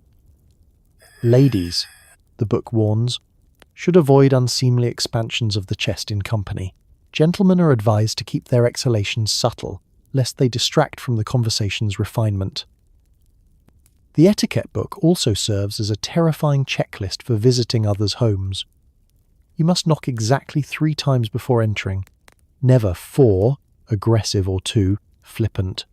Upon greeting your host, you curtsy or bow, but not too deeply, or you may seem servile. Remove your gloves only if invited to do so, and never, under any circumstances, sit in a chair before the host indicates it. Meals have their own labyrinth of rules. How to hold a fork, like a pencil. How to cut meat, delicately, without sawing. How to sip soup sideways, without slurping or letting the spoon touch your teeth. There's even guidance for dropping a utensil. Do not reach for it yourself. Summon a servant and pretend it never happened. It's worth noting that etiquette books were not just for the upper crust. Middle-class readers devoured them as social climbing manuals. To know the correct moment to laugh in a drawing room, or the exact posture for mourning a distant cousin, was to gain entry into higher social circles. Of course, mastering these rules also meant living in constant fear of breaking them. By the time you finish your manual, you've absorbed hundreds of rules about standing, sitting, speaking, and existing in public. You haven't learned a single thing about actual human connection, but you are now fully qualified to attend a tea party without causing an international incident. Victorian etiquette books, less about manners, more about turning you into an inoffensive piece of furniture with good posture, because in the 19th century, the highest compliment anyone could give was, "They were present and they made no scene whatsoever." You lace up your leather boots, they've got wheels now, the floor is slick, the lighting is dim, and you're about to Victorian speed wobble straight into a potted palm. Yes, roller skating hit Britain in the 1870s, and Victorians treated it with all the grace of a fainting goat on a bobsled. Rinks popped up, society ladies rolled in full skirts, and someone always crashed into the violinist. Picture it. You've just paid your admission fee to one of the grand new roller skating rinks. Cavernous halls lined with gilt mirrors and chandeliers, because nothing says safe sporting environment like adding breakable glass to a room full of unstable people on wheels. A polite brass band plays in the corner, valiantly attempting a waltz as skaters whiz, wobble, and occasionally scream past. This is not the roller disco of the 1970s. This is the Victorian version, which means the ladies are skating in ankle-length dresses with multiple petticoats, and the gentlemen are wearing full 3-piece suits. Everyone is overheating, but no one dares remove a single layer. The skirts alone act like parachutes, slowing forward motion, but adding dramatic flair to every near collision. The rink floor is a treacherous mix of polished wood and misplaced confidence. If you're new, you cling desperately to the railing, pretending you're just taking in the scene. More advanced skaters attempt graceful glides, but given that the boot wheels are basically 19th century technology nailed to your feet, it's less gliding and more praying you don't meet the floor teeth first. Etiquette still applied, of course. You are expected to skate in an orderly counterclockwise fashion, maintaining an elegant posture even as your knees betrayed you. Cutting someone off was a social crime. Overtaking them while making eye contact could be construed as a romantic overture. Falling down, however, was universal, and when you did, there was a proper way to be helped up. You would accept with poise, stand without swearing, and dust yourself off as though you hadn't just eaten floor at 12 miles an hour. Crashes were inevitable. The most common involved someone misjudging a corner and ploughing directly into a potted palm, a waiter carrying refreshments, or most dangerously, the live band. One unfortunate violinist was reportedly bowled over mid-performance, managing to play 3 accidental notes before being rescued. Refreshments were on offer for those brave enough to venture off the rink. Lemonade, tea, and biscuits were the norm, although skating in a corset meant drinking anything carbonated was an act of personal recklessness. Some rinks served alcohol, which significantly increased both the entertainment value and the number of people leaving with sprained ankles. The sport's novelty meant that roller skating became a social hotspot. It was one of the rare activities where men and women could mingle more freely, skating side by side, offering hands for balance, or laughing together after a shared tumble. For the bold, it was an opportunity to impress with skill. For the less coordinated, it was an opportunity to feign vulnerability and secure a handsome rescuer. Of course, not everyone approved. Some newspapers called it dangerous. Others feared it encouraged frivolity, mingling across class lines, and unladylike displays of ankle. But the trend rolled on, literally, with new rinks opening across Britain, some boasting live orchestras, illuminated evenings, and fancy dress skating nights where people attempted spins dressed as historical figures or, once, as a large turnip. By the time you unlace your skates at the end of the evening, your calves ache, your dignity is dented, and you're oddly proud to have avoided catastrophic injury. You've survived the Victorian roller rink, a place of elegance, chaos, and constant near-death experiences on 8 wobbly wheels. You're lying on a fainting couch while a man in a waistcoat waves his hands near your face and insists you're now a chicken. Welcome to Victorian Mesmerism, the elegant ancestor of hypnosis or deeply awkward dinner party entertainment. Did it work? Nobody knows, but it was cheaper than therapy and slightly more legal than opium. It's the mid-19th century, and Mesmerism, IS, named after Franz Mesmer, the man who claimed to control animal magnetism, is sweeping Britain. Mesmerists promise to cure your headaches, calm your nerves, and possibly help you contact the cosmic energy flowing through your spleen. All they need is your consent, your trust, and a willingness to let a stranger hover their hands dangerously close to your nose for 20 minutes. Victorian mesmerism sessions were part medical consultation, part séance, part parlor trick. You might be in a small consulting room filled with the scent of lavender oil and pipe smoke, or in the drawing room of a wealthy hostess who had hired a mesmerist to entertain her guests. Either way, the process began with the mesmerist making intense eye contact, the kind that suggested they could see directly into your soul, or at least into your last 3 bad decisions. Then came the hand movements. Slow, deliberate passes over your face, chest, and limbs, as though the mesmerist were smoothing invisible bedsheets draped over your aura. The goal, supposedly, was to align your internal magnetism. The actual result was often drowsiness, mild confusion, and a faint urge to laugh at the sheer absurdity of it all. For some participants, it really did work. People reported feeling lighter, calmer, or in a trance-like state where suggestions seemed entirely reasonable. "You're a chicken" wasn't even the weirdest command. Some mesmerists convinced sitters to forget their own names, sing loudly in French, or perform elaborate pantomimes of events that had never happened. The entertainment value was undeniable. Of course, mesmerism had a serious side too. Practitioners claimed they could use it to perform painless dental extractions, cure insomnia, and even diagnose illnesses by manipulating your life force.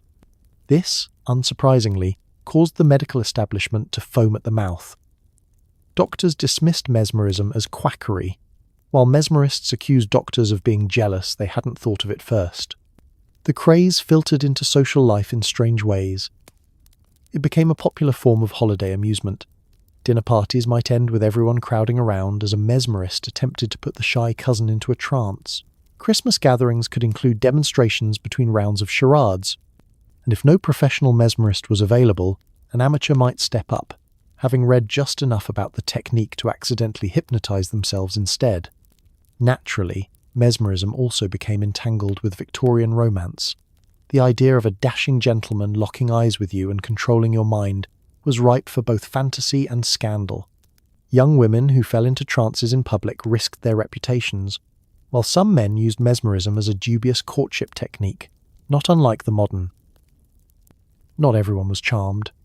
Satirical newspapers mocked mesmerists relentlessly, depicting them as con artists or mild perverts. Clergymen warned that hypnosis opened the door to moral corruption, possibly even demonic influence. But none of this stopped the trend. The Victorians loved novelty, and the possibility, however slim, that you might be transformed into a human metronome for 15 minutes was too tempting to resist. By the end of the evening, whether you'd been healed, humiliated, or both, you returned home buzzing with the strange thrill of it all. Perhaps mesmerism was nonsense. Perhaps it was the future of medicine.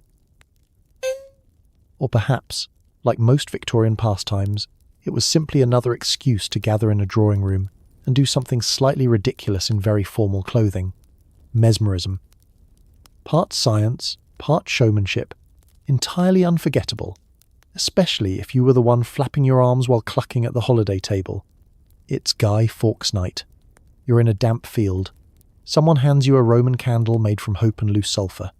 Victorian firework displays were both majestic and unregulated. People lit rockets with cigars.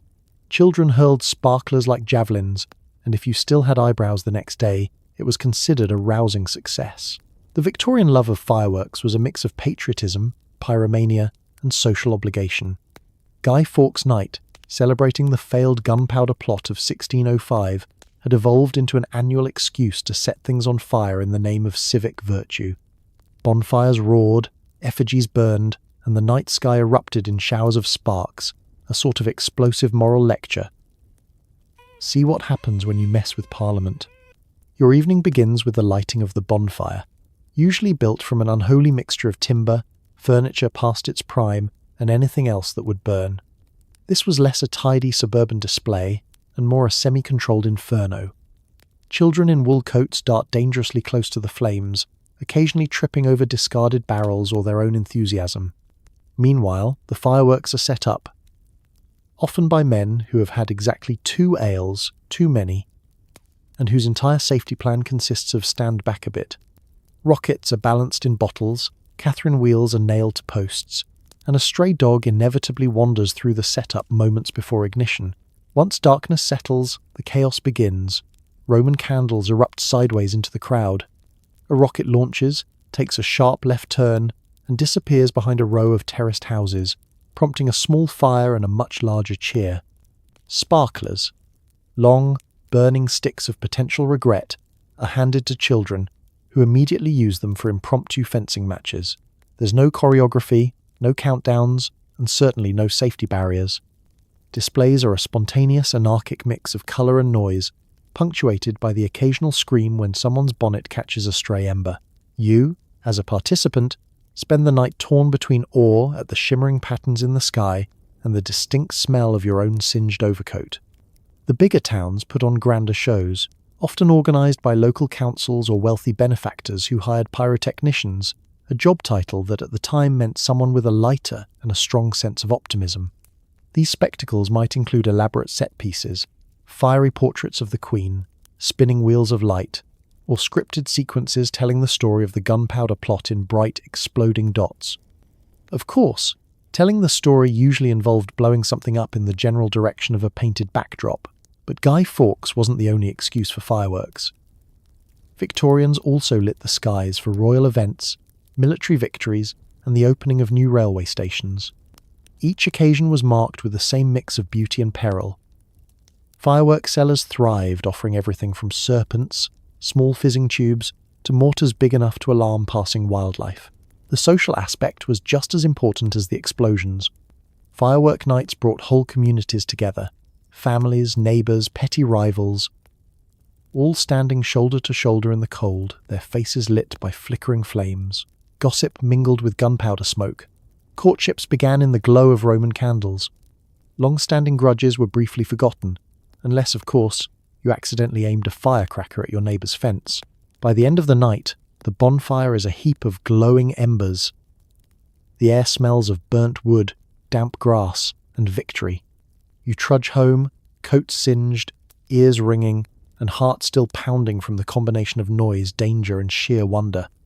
Victorian fireworks were more than a show, a statement. A declaration that life, however drab and coal-smudged, still had moments worth setting alight. Just maybe don't stand too close next time. You walk into a wax museum expecting history. What you get is a room full of dead-eyed mannequins that look like someone whispered tax fraud into a bowl of warm custard. Victorian waxworks were everywhere, and they were deeply upsetting.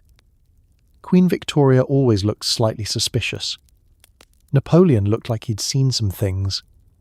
And Shakespeare? Just no. The Victorians adored wax museums. They were the Netflix of their day, offering entertainment, education, and occasional nightmares for the price of a ticket.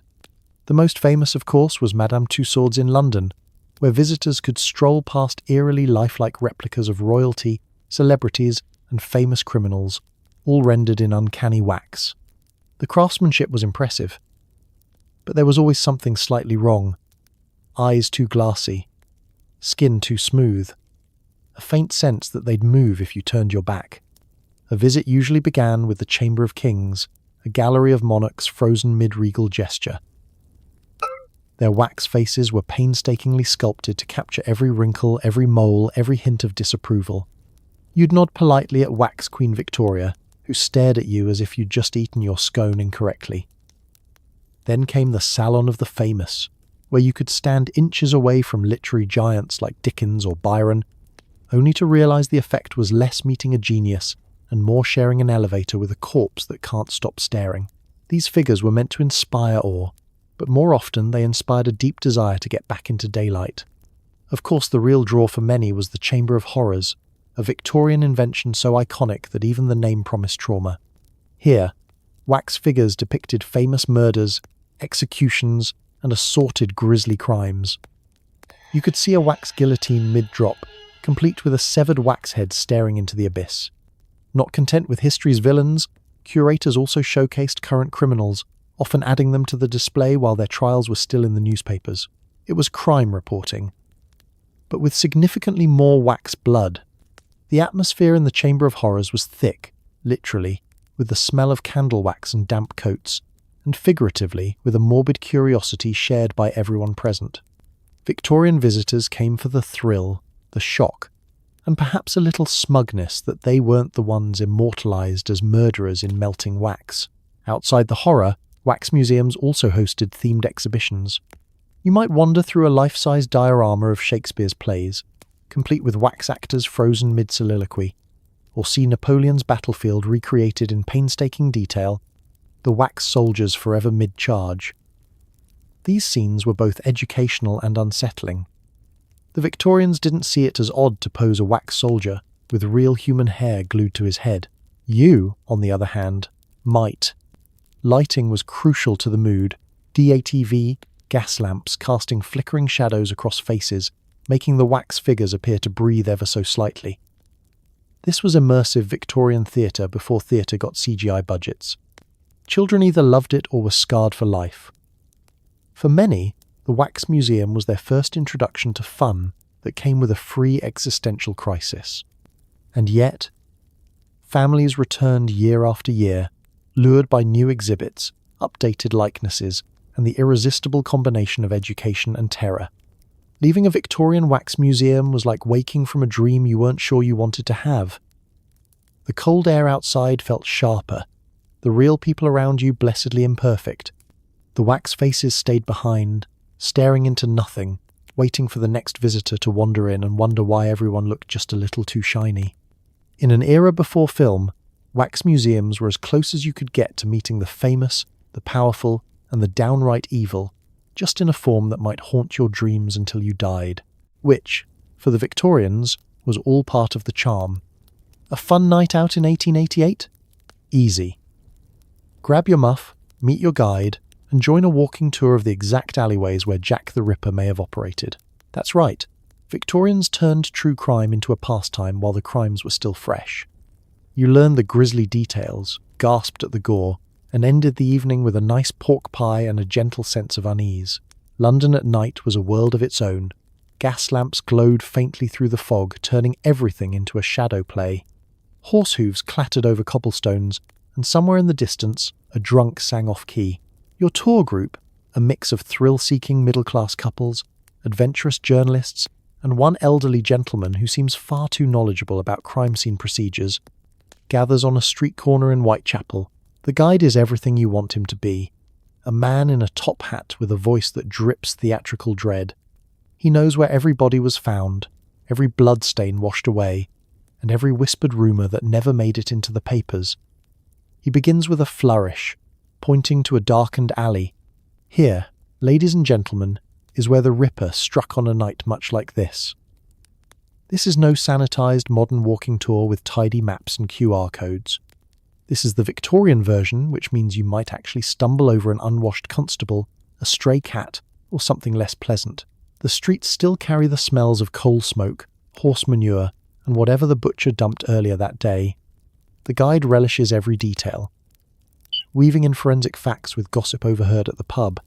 He imitates witnesses, reads aloud from newspapers, and occasionally pauses dramatically for effect, which usually means he's lost his place but doesn't want you to know. And it's not just Jack the Ripper. Crime tours covered all manner of famous murders, robberies, and scandals. Some guides even staged mini reenactments, roping in members of the group to play victims, villains, and shocked bystanders. If you were volunteered, you might find yourself sprawled theatrically on the cobblestones while strangers looked on, applauding your tragic demise. Refreshments were, bizarrely, part of the experience. A tour might stop midway at a tavern for hot punch or mulled wine, giving you the chance to discuss your favourite suspects. "I think it was the butcher," someone says. No, it was clearly a doctor," another insists. Then it's back into the fog for more alleyways and more gruesome revelations. There was a strange intimacy to it all. You were walking in the very footsteps of the victims and their killers, sometimes within hours or days of the events. It blurred the line between history and the present, especially when the murderer hadn't yet been caught. The tension was real, the fear just plausible enough to make your skin prickle. Some tours were led by ex-policemen, their authority lending extra weight to the tale. Others were pure showmanship, led by actors or self-styled crime historians who could make up facts faster than you could verify them. In either case, accuracy was less important than atmosphere. By the end of the evening, your feet ache, your head is full of half-true stories, and your gloves smell faintly of soot. You finish in a warm pub or pastry shop, tucking into a pork pie, steak pudding, or sponge cake while reflecting on the thin line between entertainment and exploitation. Victorian crime tours were part morbid curiosity, part civic theatre, and part excuse for a night out. You left knowing more about murder than you probably needed to, but also with the smug satisfaction of having been there, walked the same cobbles, and maybe, just maybe, spotted a shadow in the fog that didn't quite belong. And if you slept badly that night, well, that was part of the ticket price. And so, here we are. You've survived an entire day of Victorian amusement. You've roller skated into a brass band. You've politely applauded a séance. You've nearly passed out from a game of charades involving 5 layers of wool and one extremely overcooked metaphor. You've seen ferns, puppet shows, hypnotism, and an alarming amount of taxidermy. You even attended a death portrait session, and no one blinked. And the truth is, it was fun. Sort of. In the same way, a lukewarm bath is technically refreshing if you've never known plumbing. Victorian leisure was a strange, tightly corseted ballet of morality, repression, and occasionally lighting things on fire for joy. These people were inventing fun as they went, trying desperately to balance societal expectations with a deep need to not go absolutely feral from boredom. They found joy in ferns, in fireworks, in train schedules and puppet violence. They laughed in their drawing rooms. They flirted in gardens. They danced until their ribs creaked and told ghost stories by candlelight because electricity hadn't shown up to ruin the mood. And the fact that they managed to entertain themselves at all, without streaming services, central heating, or the option to order pad thai at 1A, is nothing short of heroic. So tonight, as you drift off in a clean bed, in soft pyjamas, with no wax figures watching you from the corner, maybe whisper a quiet thank you to your Victorian ancestors. They suffered through a puppet show so you could enjoy Netflix. They wore 13 layers of wool so you could wear sweatpants. History may be weird and itchy and occasionally haunted by decorative squirrels, but it's also a reminder that people, no matter the era, always find ways to laugh, to gather, to cope, and to play. Sleep well, time traveller. You've earned it.